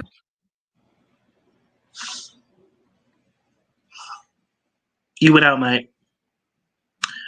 So yeah, the match was overbooked. It was a lot going on. There was chicanery, there was foolery, there was fuckery, there was skullduggery even. Like it was everywhere. Even. Beat me to it. Was anyway. I owed you one. Yeah, I deserve that. It's fine. But a lot was done. Dragunov retained. I don't have much to say about it besides I'm tired of the Judgment Day. I'm TI red. Yeah, I'm like I'm very exhausted, like tired. Truth is, I'm tired, and options are few. Listen, like I tried to pray, but where are you? Okay, that lyric could go for me and my feelings about Drew McIntyre. I tried to pray. Don't put that comment up there. I see the comment, Will. We'll get there. We're not there yet. I do want to highlight the women's breakout tournament match. Lola Vice. I just wanted to talk about the championship match real quick. I'm sorry, my bad. No, that's fine. No, all I wanted to say is how much I despise the NXT crowd. It's too much of them trying to get themselves over, and you can say, "Oh, they're having a good time." A lot of them they came out, so there's like a lack of shower. Yeah, Mike went out again. There was a lack of shower, a lack of deodorant, maybe a lack of toothbrush, toothpaste. So I know it smelled crazy in there. The NXT crowd is really irritating. They take away from the show a lot, and it's always the obnoxious ones that just they want to be seen, they want to be heard, and everybody wants to be seen, everybody wants to be heard, but sometimes you're not in the ring, so you need to keep it cute and stay outside of the ring. It's just too much of them trying to get them. It's just too much of them trying to get themselves over. That's all. Yeah. Well, it's easy to do when there's only 200 of them. Yeah. It'd be very different if it was 15,000. Yeah. But it's 200 of them. Everybody can be heard in that arena, no matter where you sit. Yeah. Fair point. So if it's true, if I was in there, I'd be like, I'd probably in the middle of a segment, somebody's doing an interview. I'd be like, "Go for the pin." Oh man. I'm gonna be heard. Yeah. So Not putting us over big, pal. Yeah. yeah, pal. Exactly. The women's breakout match. I would have I- even imitated Mike. I would have even imitated Mike like in the intro. But Mikey Q. Oh man. Hear me on the other side. King V, aka Alundra Blazing Hip Hop and R&B. There Like, you it's go. just, well, that's my name next week, y'all. Spoiler. There it is. Alundra blazing hip hop and R&B. I literally came up with the side of my ass with that one. But anyway, Digging it the most. yeah, the women's breakout tournament. Lola Vice, man. I said this last week, and I'm going to continue to say this. The caliber of women that are currently in the Performance Center right now are killing it. Yeah. Like, killing it. These women are good. Good as hell. Arguably the best women's roster in the company. Whew, yeah, you know, That's hard to say, man. that is subjective. That's subjective. Yeah. Like I said, arguably. But it's subjective. But yeah, that match was pretty cool. Lola Vice got the win. Yeah, we can just move left and right along to the main event, I guess. Yeah. That was my bad. You wanted to say something, Mike? No. It was Mello with John Cena versus Braun Breaker, who is obnoxiously tanned, and Paul Heyman. Man, like a piece of rotisserie gold chicken. I ain't gonna hold you. There should be no reason. There should be no reason why me and Braun Breaker the same color. Oh man. Makes zero sense. Only one of us. It is Florida, pal. Okay. Only one of us. That man had all of KFC's herbs and spices on his ass. Oh boy. All right. That man looked like the bronze medal in the Olympics. Oh my god. Jade Cargill. See, they're gonna have to change Cora Jade's and you said Braun Breaker, and obviously they are dating in real life, so but do they have to change Cora Jade's name? She's not taking Jada Parker, is it? That's another person. That's right? another person. She's in Jada Parker's in a breakout tournament. Yeah, that's what I thought. Yeah.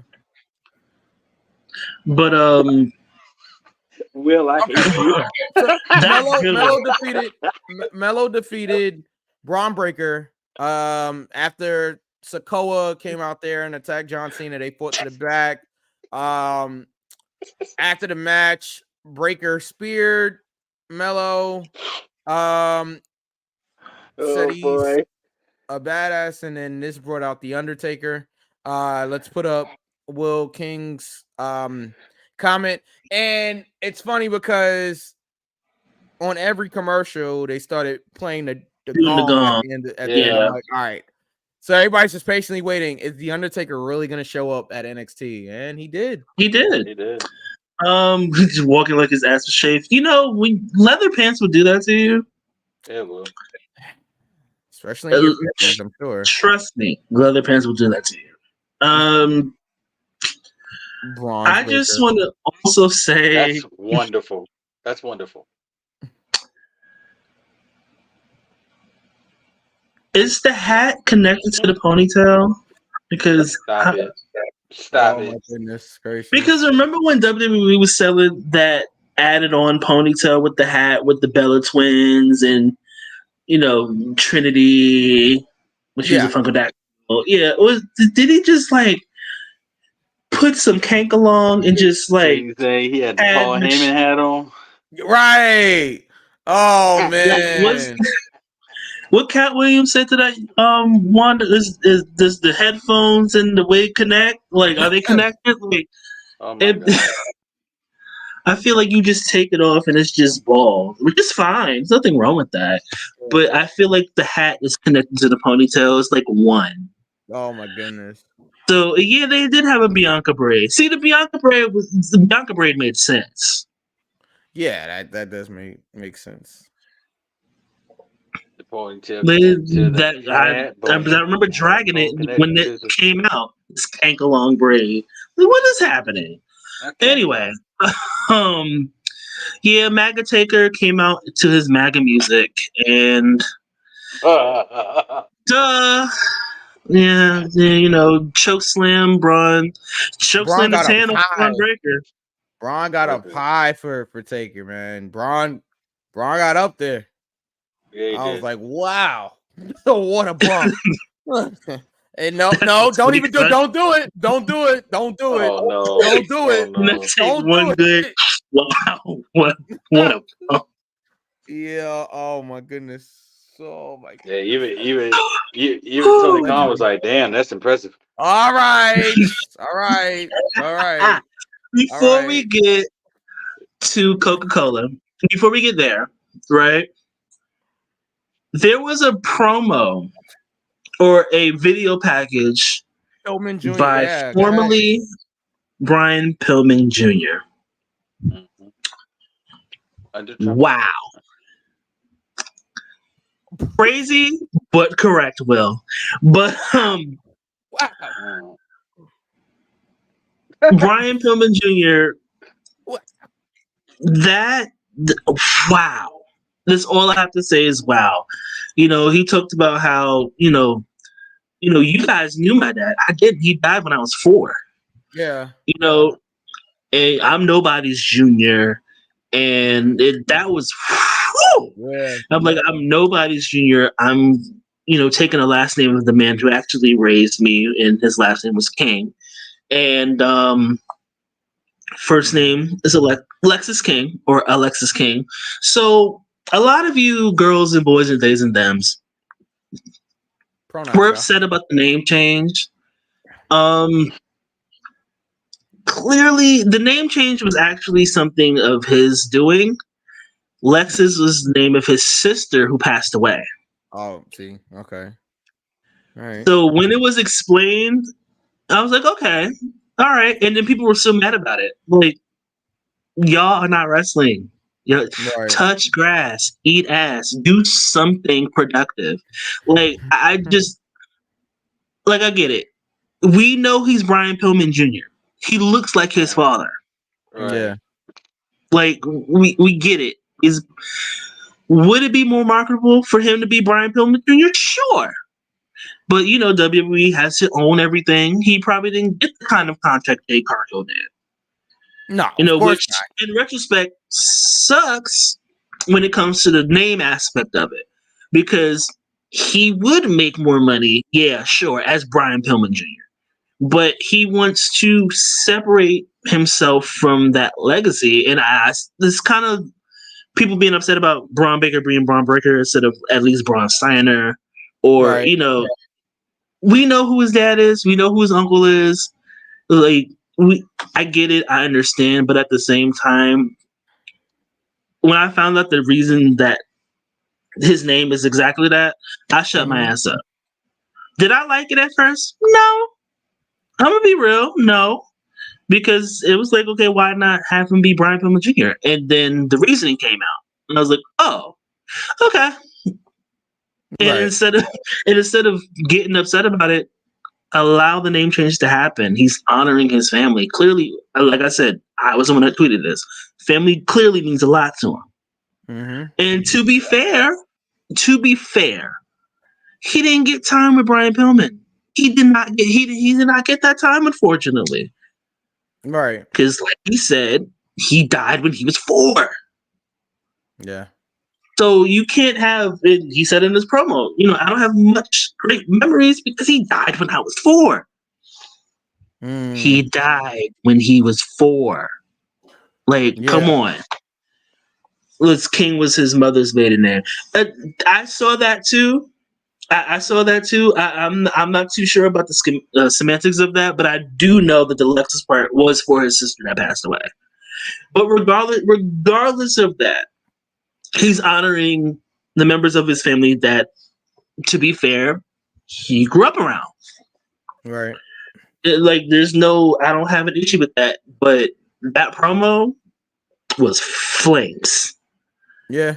Yeah. And I was like, so where was this in Super Smash Bros. Melee, aka AEW? Like, where was this in the DLC pack of fucking Mortal Kombat? Like, it's Tekken, like Soul Calibur, Punch Out, like Pokemon Go. Like, it just means gotta catch them all. But Super Technical. Sorry.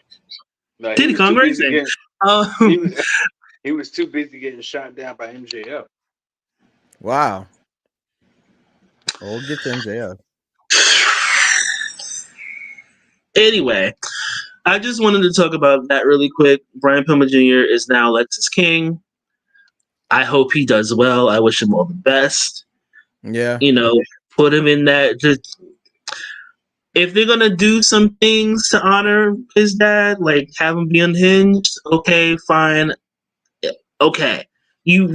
Sometimes we see the children of the wrestler, grandchildren, cousins, uncles, or whatever, pay homage to them in some way, shape, or form. Will we see that? Probably. But let's be real. If we don't, there's no reason to be upset. I'm sorry, Knuckles. What were you gonna say?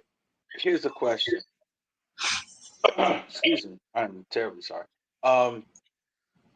Will he ever get out of the Brian Pillman Sr. stigmatism? Meaning, will the crowd ever accept him as Lexus King?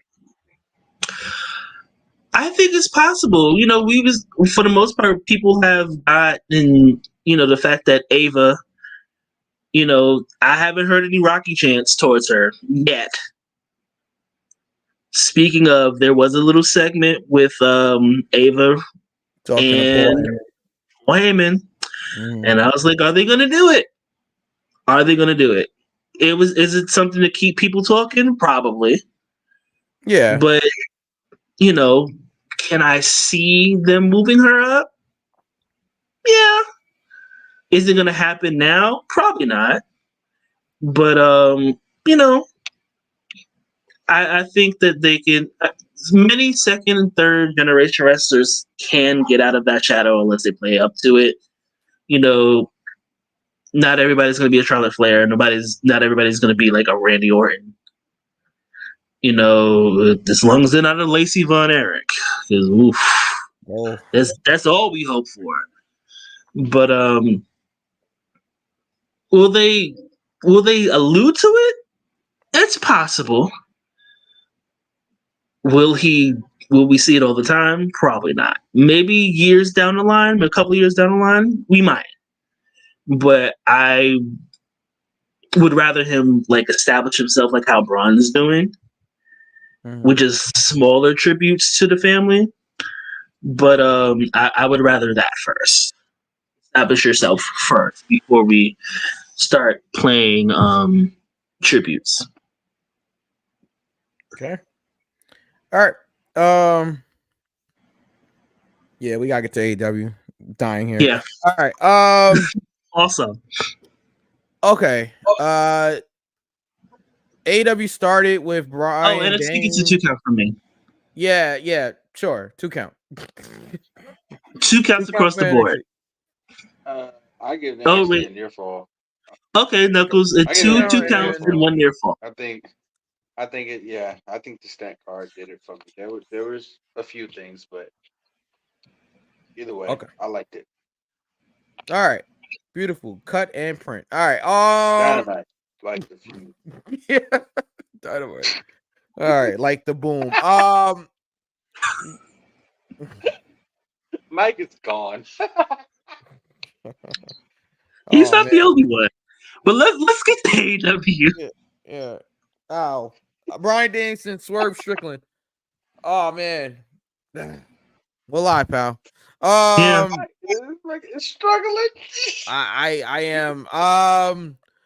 Brian Danielson defeated Swerve Strickland. Great opening match here on a stacked AEW show as well. Adam Page got involved and called Strickland a match, which I might have called on this. I feel like I called that exactly how it happened. I'm like, Adam Page is gonna get involved and course Strickland a match. Yeah, exactly. I swerve when I job. Y'all know. Love the Nana dance. Any thoughts on this match? I thought it was really good. I mean, come on, it's Danielson, it's Swerve. Yeah. Okay. Let's see. Chris Jericho versus Powerhouse Hobbs. Powerhouse Hobbs just dominated Chris Jericho. I mean, this was almost a squash here. Just totally destroyed Chris Jericho. I'm sure if he was happy about this. I couldn't believe this was happening. No comment. But yes, okay. I was. Spine buster after spine buster after spine buster. I almost said something, and I'm so glad I didn't. I'm so glad I stopped myself. It wasn't almost a squash, Mike. It was a squash.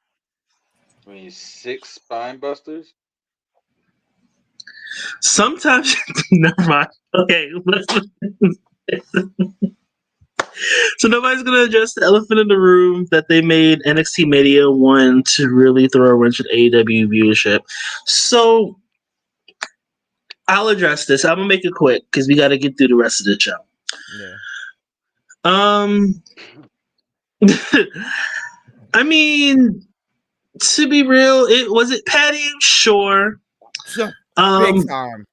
Was it Patty? Absolutely. But at the same time, Tuesdays. All right, watch this. Yeah, hey, Taker. Also, hey, Cena, Oscar. By the way, yeah, Jade. Yeah, just show up. Yeah, just show up. Well, yeah. But to be quite fair, have Cody open the show. But to be fair, when you have a show that's regularly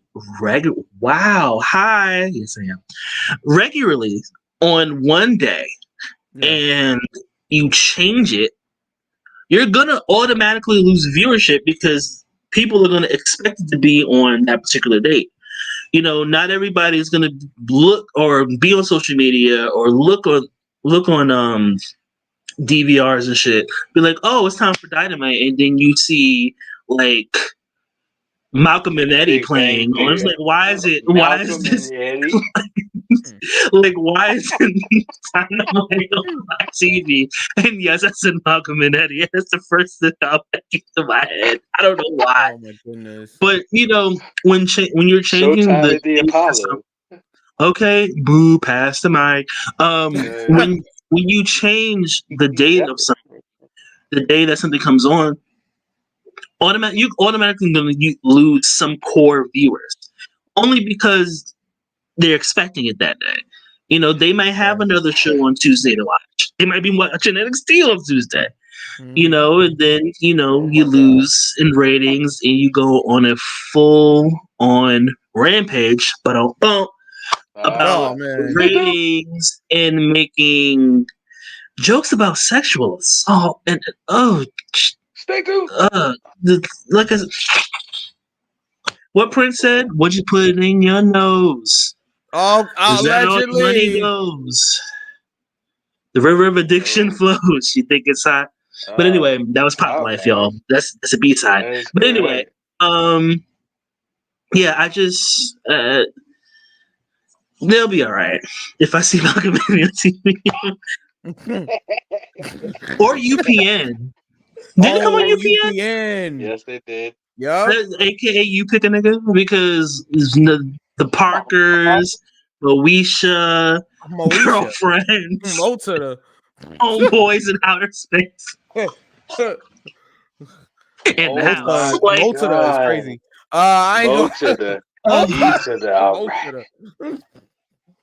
Oh, Moesha was a beautiful person. But anyway, Dang. All right. She was an That's awful crazy. person. That is another conversation for another It is another time. conversation, but moving left and right along, you know, Sister moving into Sisters. Tuesday, great show.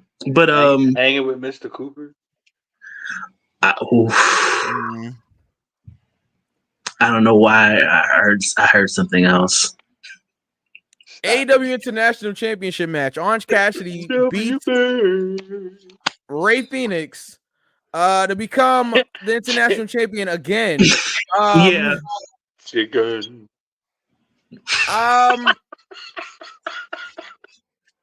I'm fine with this. I mean, Ray Phoenix wasn't supposed to win the title in the first place. No, he wasn't. So I mean, I'm fine. I'm fine with this.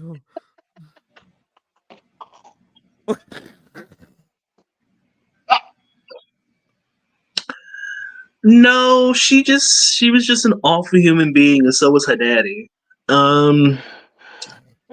Be frank, Oh, it's fuck Frank Mitchell over here. But anyway, oh my goodness gracious, it's a TV show, guys. All right, let's but keep going. yeah, but yeah, it wasn't supposed to happen. No. So they corrected it by Orange Cassidy winning. I guess I didn't care truthfully about what Intercontinental, Interborough, FDR, Jackie Robinson Championship. I didn't, the BQE. I-9 felt Southern State Parkway East. I-20, I-10, South the of the Louisiana, border. the Louisiana Purchase Championship. Didn't really care. Dixon Championship, but okay. All right, no, it works. It's fine. It's okay. No, it's fine. Don't worry about it. Declaration of Independence Championship. Oh, let me see. Then on the shows Frank Miles and Uncle Bert. Oh my goodness gracious. We really about to have a Moesha conversation. No, we're not having a Moesha conversation because that means I gotta talk about how awful of a friend she was. But baby would love this conversation because she would have smoke for all of y'all. But anyway, that's neither here nor there because she loved Moesha and she loves Brandy. Oh, All right, tell her let's that. keep going. She was awful. It's fine. I'll let her know tomorrow. All right, let's Mo keep going. Mo to the. All right. Mo to the. All right. Wardlow's back and he's squashing people left and right. He squashed Matt Sydal this week. And he squashed who? Crowd. And as security was trying to stay with him, they fell over the barricade trying to stay up with Wardlow. You guys missed that clip. It definitely happened. Oh wow. And Dory. Oh man. All right. You That was guys actually can her on brother. your own time. All right. But yeah. wait a minute, ain't that Brandy's brother? Stop with that beat. Just not like. Yeah, I don't stop with this Moesha talk. All right. Hangman Page versus Jay White. Nope, don't put that comment up there. Will, that's one for you. Jesus, One I for want to see it. Wow. Yeah, that's one. That's one. Will. That's one. It's one. It's one. We ain't doing I it. think the Not on this murderer show. got her beat. Wait, Take that. Anyway, which murderer? You know which one I'm talking about. We ain't going nowhere. We ain't. Man, have You ever going to loved jail. Somebody so much it made you cry.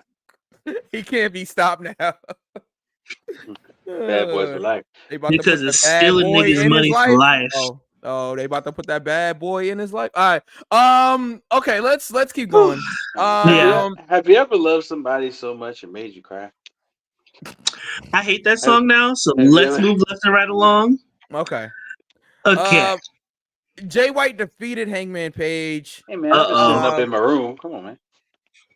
All right, guys. I'm just sitting on top of the world. Top of the world. Okay. I'm just trying to be me. All right. Oh. He's on top of the world. All right. What are we talking about here? We're trying to talk about Jay White defeating Adam Page. That's what we're trying to talk about, guys. All right. I know Brandy's more interesting right now, but let's keep talking about Jay White and Adam Page. And after the match, Hey, this was almost a good show, but almost doesn't count. almost is crazy because I thought it was good. Yeah, Okay. but oh my god. Ooh. Oh man. Yeah, you got one. All right. Okay. All right. You got one. AEW guys. I All quit. right. I don't know where to go from here. MJF came out because the Bullet Club challenged him to No, come he got out two, there. Will. Oh my goodness. MJF Can't came you out there. They see said something. how much you do to me? Jesus Christ. Oh wow. I can't. I give up. Hey, Okay, I'm done. I had enough of the 10 crack minutes. Okay, just give me one more chance, Mike. Okay, I'm gonna make the show real juicy. Okay. All right. That's your final warning. Wow. Okay. Oh. Yeah. I see what you did there. Come on, man. It's me. Oh, All right, let's God. all right. Okay. Jay White is still carrying the AEW World Championship. Yes. MJF came out there. He cursed a bunch. He yelled at Jay White in the Bullet Club. And Juice Robinson did something that was seen as controversial, a little serious there, very anti-Semitic. Now, I will say this, right? Keep this in mind. This is a television show. And two, MJF's character would do the same exact thing. So if it's being done to him, I'm not saying further. You go ahead. Can I take it a step further? Yeah. Juice, if I'm not mistaken, Juice Robinson has always done that with the roll of quarters, or Jay White. Yes. Now so it does. It was bad timing, very bad. timing. On purpose, purposely done. It wasn't like. Oh no! Yeah. Okay, I'm not gonna say nothing. But I want to say no. Even I have a limit, so I won't say what I wanted to say because that would be deemed as controversial, and I think I've done enough controversy on this show for the past couple of years. So, free those that are trying to get away from oppressive places. Anyway, and that's where I'm keeping it.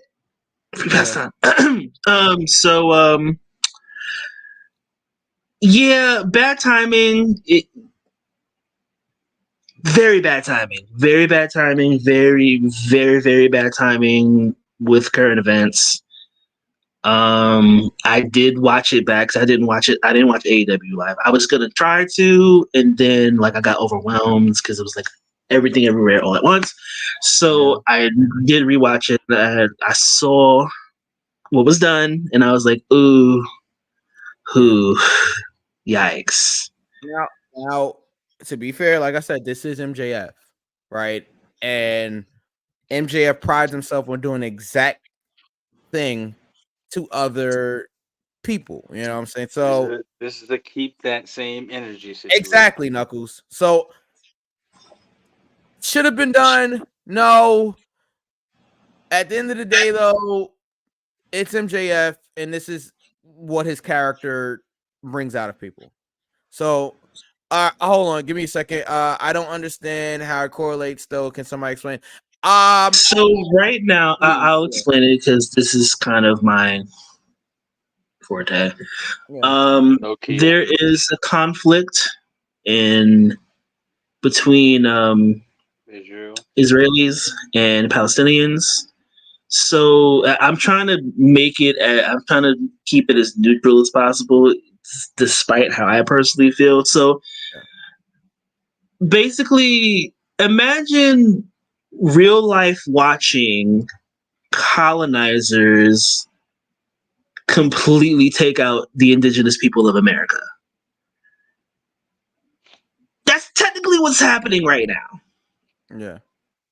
And a lot of people need to be quiet about certain things because I don't know certain things, and I'm keeping it neutral for a reason. despite my feelings. I'm keeping it Yeah. neutral for a reason, but what Juice Robinson did, would be considered anti-Semitic Yes. because of the stereotype towards those who are Jews. Yes. So it would be considered something that's, I believe, if I'm not mistaken, this part I'm not too sure on, and somebody please correct me if I'm wrong. It is kind of, I don't want to say Nazi-ish, but Nazi adjacent. Let's be careful here, but yeah, But yeah. it's anti-Semitic. Let's keep it there. It would be considered anti-Semitic, which is wrong. Yeah, And like insensitive. It's very insensitive. It plays up on like stereotypes and things of that nature. Like, so especially here that's in like New York, DX coming out and blackface. Oops, or mentioning the slaughters of a whole bunch of people, saying it's justified. Oops. It's a topic. It's a very controversial topic. Yeah. But just to keep it plain, it's considered anti-Semitic. Yeah. And if you do want to know more about it, if you like genuinely are interested, I'm sure a quick Google search of the significance of quarters and Jewish people, or change in general in Jewish people, I'm sure you could find that. But I learned that really young, like as a kid, what the significance of that was. So when I saw it, I was like, oh, maybe we shouldn't have went down that route. But at the same time, I didn't know it happened live. I saw I saw somebody posted on Twitter. I was like, oh no. But oh, God. And like I said before, this is MJF. I'm not saying it makes it right, but MJF has done the same thing. So like I can't be on like this. Let's say the N-word countless times. Sorry. It's the same thing. Exactly. That's exactly what I'm saying. So it's the same thing. So yeah, I'm just gonna leave it there. Very controversial segment there on Dynamite. And they still didn't beat NXT. All right. Shida defeated Saraya to win the AEW Women's Championship again. Okay. On this one. I guess. What was that? I'm not, she got ahead. Oh, she got ahead. I see what she did there. Yeah, Shida really put her neck on the line for this match. All right, V. All right, V. All right, V. And I just. All right, V. All right. All right. I'm done for now. All right. I gotta save it for next week. All right. Well, yeah. What was the point of even putting the title on Saraya? I mean, I don't answer that. It's rhetorical. I know what the point is for that big pop in London, but I'm so tired of them like flip flopping the titles. Like I'm like so tired. It's not even just the women's championship, the TNT championship, the international championship. Now, obviously, we had some injuries, and that's what caused that. But I'm just over it. I'm just over the flip flopping of the championship, and it's just like, all right, they have a whole roster of women. What? If I could be frank, if they're gonna put,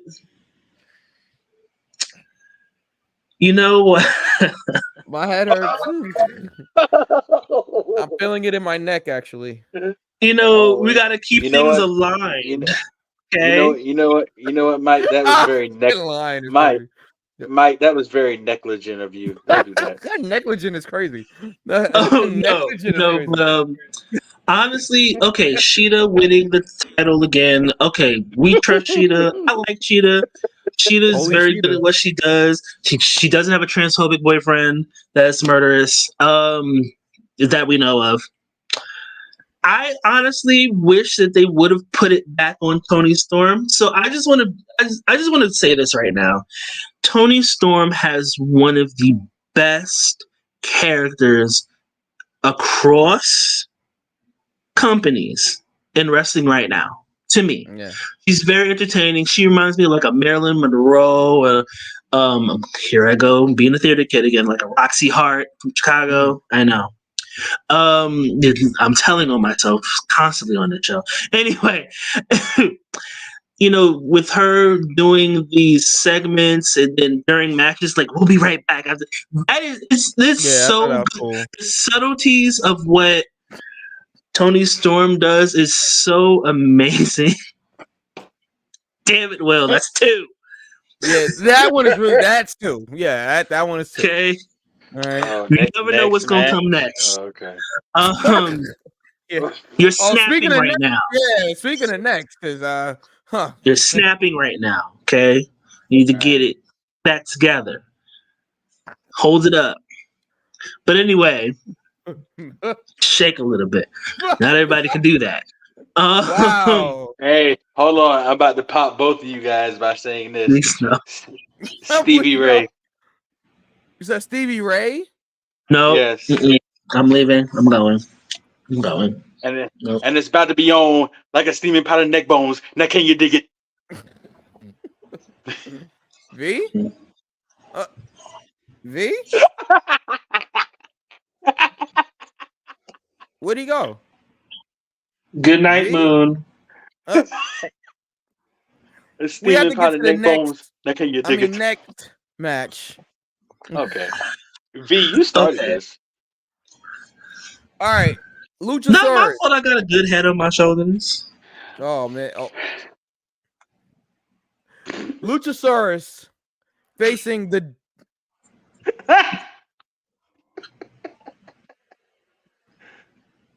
Luchasaurus versus Adam Copeland. Because you think you know him. Hi, Beth. It's right now. Oh man. I need to go to the chiropractor before I do that. Oh man. Cage talking about the fact that he's not the leader of like Luchasaurus and Nick Wayne. He's their father was crazy. Yeah, that was crazy. Cage also mocked Edge's Judgment Day run. Yes, in WWE and why it failed. And then he said, you might want to change the sheets to Beth because Daddy's coming home soon. Yeah. Oof. And address Beth by name. Yeah. Wow. Okay. Back and forth. Hey. Luchasaurus. Huh? I mean, who else could go after you besides your own best friend? Don't even think about it.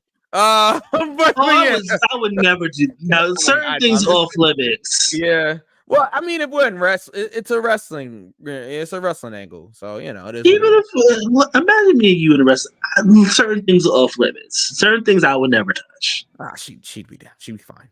But I hear you. Did anyone hear what he said to Danielson? What did he say to Danielson? About his neck too? Everybody just got bad necks. All right. Neck health is important. Adam, they had a segment too. I hate this. I mean, I like it, but I like it, but I hate it. I like it, and I like it, but MJF tried to call Adam Cole, but it's funny that Adam Cole's been trying to get surgery for 2 weeks now, and he's been stuck at Roderick Strong's home or something, which is hilarious. But all right, I gotta go get surgery now. Right, bruh.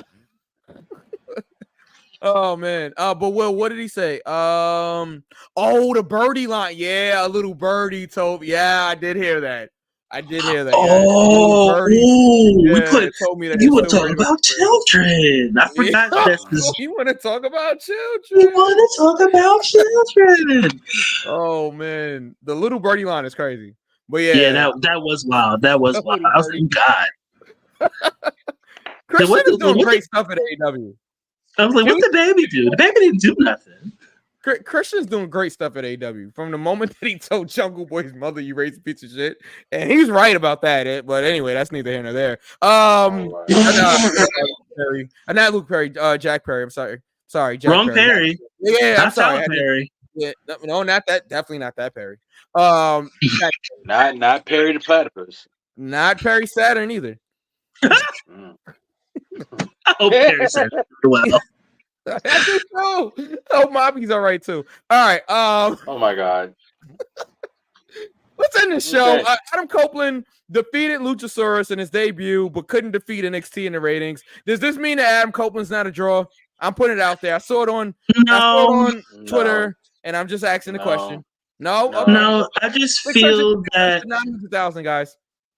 I just feel that Tony Khan is downloading too many downloadable characters, and the game is like. I saw that you were trying to focus. Yeah, I focus, man. Focus. Holla at me, man. Sorry, man. Anyway. Holla at me. I feel like he's downloading too many characters. I feel like it's too much DLC. It's too many side quests. Like I said, it's like Super Smash Brothers. It's like literally. Oh man. Who's next? Like who's next? Like it's just too much. It's too much. It's like it's Mario Party. It's literally Mario. But the show ended with Blackpool Combat Club making the save for Copeland because they tried to jump Adam Copeland. They being Cage and Nick Wayne and Luchasaurus. And Mogul Embassy. Somebody tweeted they should get all the Adams together and have them be the Adams family for Halloween. Oh, bro, that would be awesome. That was funny. I wish I could find the tweet so I can give you proper credit. I'll probably do it when the clips come out because that shit was funny. Because you got Brian Cage, you got Christian Cage. Oh, yeah. Like, add the Cages in there too. But yeah, go ahead. All the Cages. Also, just want to shout her out really quick. The reason why I named the show the way it was, Relive via Film on Twitter or X. She had posted, "Are you ready for..." Okay, let me find the actual tweet because I actually replied to it. "How is everyone watching the WWE AEW version of West Side Story tonight with 2 devices?" And I was like, laptop. I said laptop and TV, which I tried. It was too much. Yeah. I was like, who's the Sharks and the Jets? Which I know. Phew. And I was like, are we all dancing? Because let me stretch now because it's been years. So West Side Story was an ode to West Side Story, which is one of my favorite plays. Like I said, not telling on myself even more, but it was because of her that I named the episode this. So shout outs to her because that made me laugh. So, he was the inspiration of today's episode's title. Tony Khan needs a team. Yes, he needs a team. A team to tell him no. A team to take away his phone. A team to take away. No. Leave it at phone. All right. Powder. Okay. Baby. Oh. Stop going to Colombia. Baby powder. Okay, it's like they mix it fresh. And it's just like boom. You know, you got the hydraulic acid, the coca plant, you mix it up. You put you fry, you dye, you lay to the side. And you got Sakoa. I did. It's on my own. It's just Tony Khan does need a team. Great. He needs people running his social media. He needs people to tell him no. He needs people that are not yes men to do this wacky racist ass shit. It's like, you know when Scooby and the gang met the Harlem Globetrotters? Yeah. Like, that's literally what AEW is. Like, Scooby-Doo mysteries. Like, Tony Montana. You push it to the limit. Like, who do you trust? Tony Me. Montana is crazy. Nah, Tony Montana Like, is crazy. Nah, that's crazy. That's crazy. it's a lot. And like I said, I've said this before. I'm critical of AEW because they have so much potential, and it's everything everywhere all at once. It's like Freddy versus Jason, like that mashup. It's like watching AEW is like listening to the Touch It remix, the full Touch It remix. Yeah. Okay, Rod Digger, Missy Elliott, Mary J. Blige, Lloyd Banks, Papoose, Eminem, DMX, God rest his soul. Like 5 Boroughs of Spliffs. Death. You don't You don't understand? understand. Well, I don't understand, but we're not gonna get I there. got New York City in the palm of my hand. Well, you don't got everything in the palm of your hand. But yeah, let's just move on. Most important thing in the palm of my hand. He don't got Remy in the palm of his hand. Yeah. Oh, But anyway, okay. yeah. Let's. You know, I keep Brooklyn on the trigger finger. Anyway, as do I. Anyway. But it's just the AEW has a lot of potential, and they are a fairly new company. They were not going to win against a company that's been in a company that's older than everybody here. Yeah, you know, it's unrealistic. I feel like if but they can't beat there was a better. bro. Hey, they stacked it. They stacked it. But they stacked it. They hold on. That was an easy job, huh? Yeah, it definitely was an easy job. If you guys don't know what we're talking about, you gotta look up the Papoose and Remy situation. That's all I'm gonna say. It's whatever. I guess she was too conceited. But she went all the way up on something. I'll tell you that much. Okay, all right. Okay. If the gods say get her, I'ma get her. But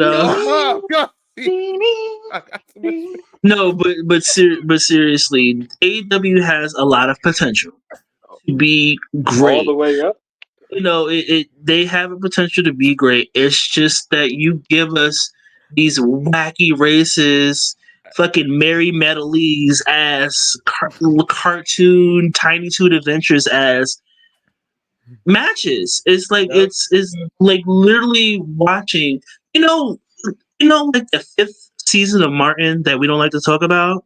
Oh man, the one that Martin and Gina wasn't together for good reason, but it's just like they are, but it's just like you got a roster full of talented people or people that can be talented. They're never on TV. There's no dark or no elevation. You know, you have Ring of Honor. You can literally, like I said, take away one of the shows that is just AEW and make it a Ring of Honor show. Make it a Ring of Honor show. These talent, you know, of course, you know, I love to see Willow Nightingale literally every time on TV. Nightingale. Give us Willow. Give us more Willow. Give us Sky Blue. You know, give us more than what we've been getting. You know, it's for the roster to be this stacked. For the roster to be this stacked, give us more Kiera Hogan. Like for the only Hogan we can acknowledge. Like for the roster to be so stacked, it's minimal people getting time on TV. You know, put Miro on Ring of Honor. You know, put Andrade on Ring of Honor. It's so many. It's so much talent there, and I just didn't understand as to why. Excuse me, as to why we get the same people every week. Like, yes, it was the same people every week with no story. Yeah, it's like, okay, everybody go. Like a little too juvenile. Like you really had 2 grown adults trying to knock each other into a big ass mimosa. You know, and that's a waste of good champagne. And you know, I like champagne over here and cognac, but it makes no cognac. But champagne, cognac. Like it didn't make any sense. You know, we got people falling off cages onto like escargots is crazy. You know, falling off cages. We got like Okay, well, I'm gonna walk into these weak ass explosions, and I know I ran. Man. I know I ran into that, but it's fine. You know, and Where's the kaboom? There was supposed to be an earth-shattering kaboom. I'm gonna slap you, Michael. It is just like they have the talent. I'm pushing through. They have the talent. They have the ability. It's just that we need a writer's room. We need proper bookers. We need people that know wrestling, like front and back. Like they could. Granted, he would never go on the show. They have them. He would never go on the show. AEW can benefit from a Jim Cornette, and I mean that. He would never. He would never. He said it on the show. He would never. But he would benefit from a Jim Cornette. You know, he would benefit from somebody like Jim Ross if he's not announcing. You know, he can benefit from people that know the business, that could put shows together, that could put matches together, that can create stories. They would benefit from that. Instead of it's just like you pop in Mortal Kombat 1 and you just do an exhibition. You pick whoever. Let's see, my favorite character. You like, okay, Katana. Okay, Katana is gonna face who? I don't know. Rain, go. The Jax, go. Like, you know, Sonya Blade, go. Like, Johnny Cage, go. It's just like it's no structure. And yes, you want it to be different. I get that. You can be different, but still have structure. Let's be real. If Paul Heyman leaves WWE today, AEW can benefit from Paul Heyman. Yeah. Absolutely. You know, they can benefit. Like I said, they can benefit from, regardless of how people feel about him. They can benefit from a Jimmy Cornette. Yeah, I agree. You know, bookers. You know, God rest his soul. If he was still alive, they would benefit from a Dusty Rhodes. Of course. You know, I do think they have those people there. I think that you had Arn Anderson there. Like you have like a Jerry Lynn, you have a Dean Malenko there. You have them there. Jeff Jarrett. You have Jeff Jarrett. Right. You have Jeff Jarrett who knows a successful formula of booking wrestling. He say what you want about Jeff, but Jeff comes from it. Exactly. So they have the talents. They have the people. The problem is Tony's taking all of that on himself, and you're also letting wrestlers be executive vice presidents, and that does not work. You need to choose one. No, I'm serious. Like you need to choose. Okay, this is not a pure honey. You could be both. Meet in the middle, dental night situation. It's not because a wrestler is always going to look out for themselves. At the end of the day, you can't they might push somebody else every now and then, but a wrestler is always going to want the best for their character. Whereas, all right, you have a wrestler that is now an EVP and does not wrestle anymore. They have no bias, I guess you could say. They have no reason to be biased. They them or their friends. Exactly. Like, I think that's what the problem is. You have the Bucks, you have Kenny, you have, again, doesn't really matter how you feel about them as wrestlers in the ring. The point is they still have a lot of control over what happens in AEW. And as long as you have wrestlers having control over what's going on in the company, you're going to have these problems because they're always going to have their best interests at heart. And I can't blame them for that. They're wrestlers at the end of the day. They're always going to have their best interests at heart. But that causes a problem when you're trying to run a whole locker room. Mm-hmm. That's just what it is. Like I said. Oh, go ahead. No, I'll read this comment. It's like writing a book with no ending in mind. All you have is the characters. You have no stories, no subplots, no plot twists. There's conflict, but no resolution. Yeah. Well, if you ask Tony, he has these things booked out 6 to 8 months in advance. If you ask him, I mean, okay, I'll stop. Okay, you know, you have a lot of energy to do so. because it's an upper. Oh my But goodness. not a downer. But it's just that it's like all of this. Remember back in the day when the Cartoon Network cartoon characters was invading the Nickelodeon commercial? Look that up. It's like it's like all over the place. It makes no sense. And like I said, I want AEW to succeed. I want all of wrestling, probably with the exception of that racist one. I want all of that. The CYA, cover your ass, control your narrative. That. Oh my god. That can, I don't care. Oh my goodness. But I want these wrestling companies to succeed. But at the same time, they're gonna want to have to succeed for themselves, not in spite of another company. Right? Yes, competition is great. There's nothing wrong with that. There's nothing wrong with healthy competition. There's nothing wrong with sending little shots back and forth. Okay, cool, fine. But having a full-on meltdown because you got washed, dried, and folded in the ratings, okay. I get it. You're upset. That's fine. You have a right to be because it's your product. At the same time, if you worried about the numbers all the time, I think that's part of Tony Khan's problem is that you are so worried about the numbers instead of worrying about putting out the best product that you can put out. Yeah. Right. And that's where I personally think that Tony Khan falls short. It's like you want to put, you want number one, you want to have 7 stars, you want to have all of this instead of putting out a good product. Yeah. Like for example, as content creators, right? If we worried about the numbers all the time, we would be miserable like a lot of you. Yeah. We probably would have gave up a long time ago, but and that's not shade, it's revelation.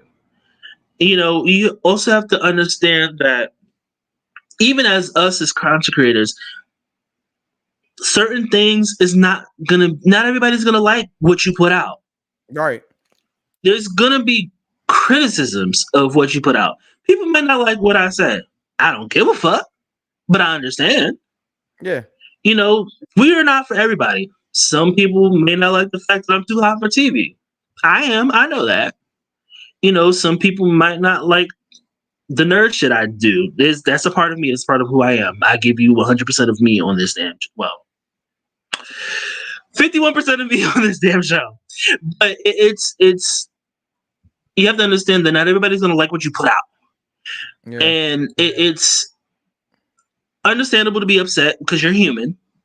Mm-hmm. Your feelings about that are valid.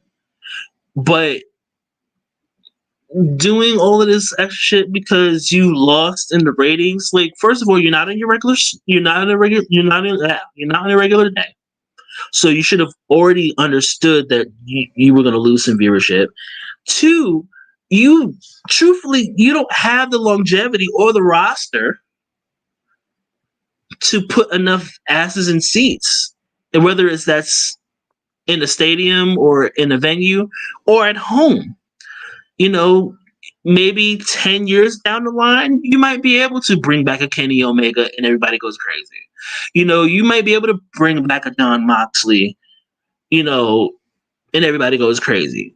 WWE has been building this empire for several decades. Yeah. They have the Undertakers, the Rocks, the Stone Colds. Yeah. AEW doesn't have that yet. Right. They don't have that yet. They can. I feel like if they focus more on stories and wrestling, making sure that it makes sense and it's not like what's in a Wonder Ball.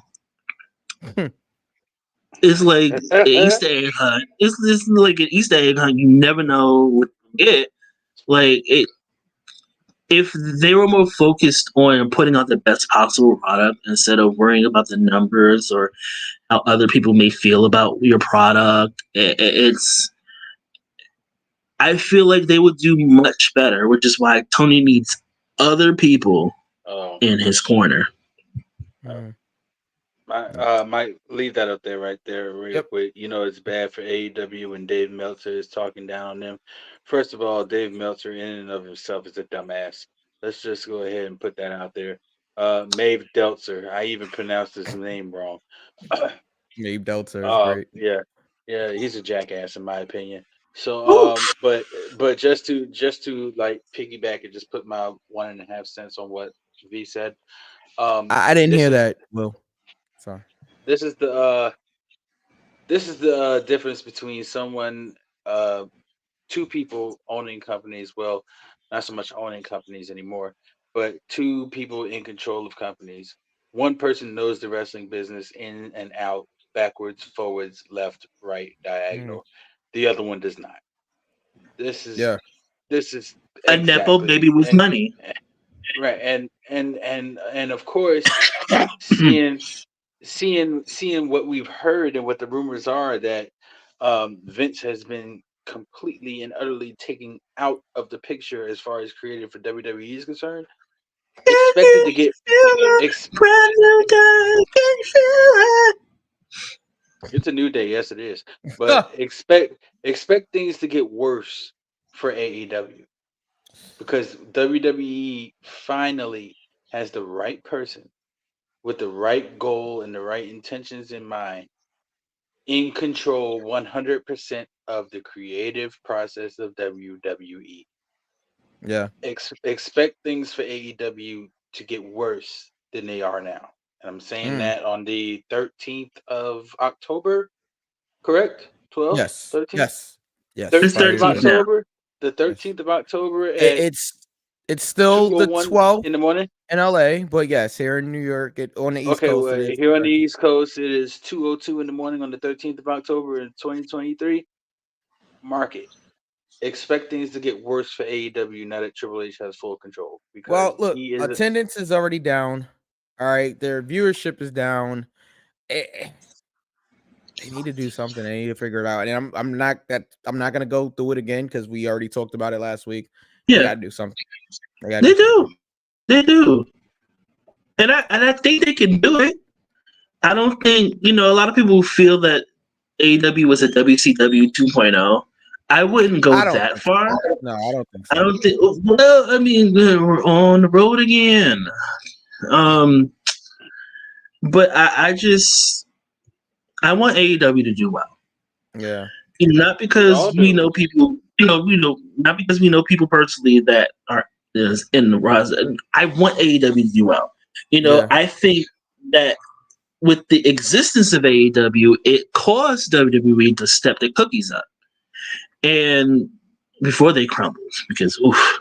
But when you have somebody that wants to thank you, it's like, for those who collected wrestling action figures like I did, you just put literally anybody in the matches. I had a match one time. It was Lita versus Kane. Why? I don't know. I was 10. It just didn't make any sense.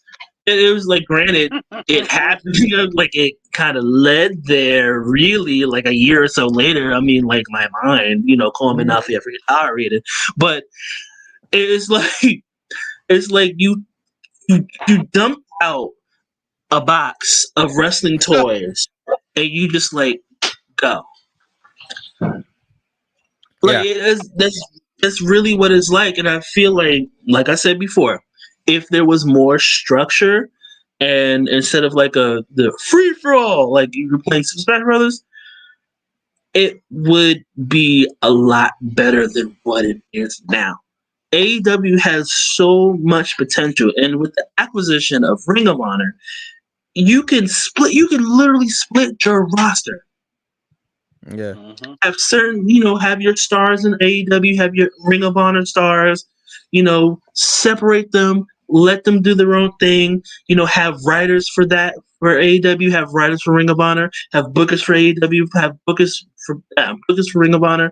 Like, you have the tools, you have the glue. 2 + 2 is 4, but right now, 2 plus 2 is 22, and that's incorrect. That's all I got to say. I'm finished. Yeah, let's bring this home. Like I could book a show on 2K for Tony Khan to use as a blueprint. Yeah. All right, guys. Will, we appreciate you rocking with us. It's late. For the long. Yeah. We're finished. What do we give AEW this week? A resounding 1 count. Give it a 1 count. Yeah, I thought AEW was like that bad. We got 2 title matches. I mean, 2 title changes and Ed. See, there I go. But Adam Copeland's first match. But were they really necessary title changes though? Orange Cassidy's, yes. That may be about the only one. Yeah. It gets a cute. I'm gonna go 2 count. Okay, I understand. I'm going 2 count. I can't. It wasn't that bad. Okay, I'll upgrade to a 2 count. The Swerve match was good. Swerve and Bryan, yeah, that's another thing. Swerve and Bryan was good. Hangman and Jay White. Hangman and Jay White was good. The MJF promo was pretty good. Yeah. I guess I'll jump up to a 2 count, but it's very so FTR dropped the tag team titles on Collision to Ricky Starks and Big Bill. Wait, what? And in a squash. Oh, you didn't know. Yeah. Wait, run that back again. FTR dropped the tag team titles to Ricky Starks and Big Bill on Collision in the opening match of Collision. Thank you, Will. I almost forgot about that. And a one-sided like squash match almost. They took out Cash from the beginning, and then Dax got like choke slammed over and over again, and then that was the finish. I think it's because Cash is legitimately hurt, and they had to get those titles off of FTR because Cash is legitimately hurt. Because they put Cash to a table, and that was it. And then they went and attacked Dax, and now Ricky Starks and Big Bill are you, Knuckles, your current AEW tag team champions. Can't teach top guys out. You can't teach that. Anyway, thank you for watching. Black Saluli. Thank you for watching. V? Yeah, we're finished. I'm not doing an outro because I'm tired and it's 2:00 in the morning. So, description box, read. It's fundamental. Our mind is a terrible things to waste. Support Will. Thank you, Will. Support Will. Thank you, Will. Absolutely.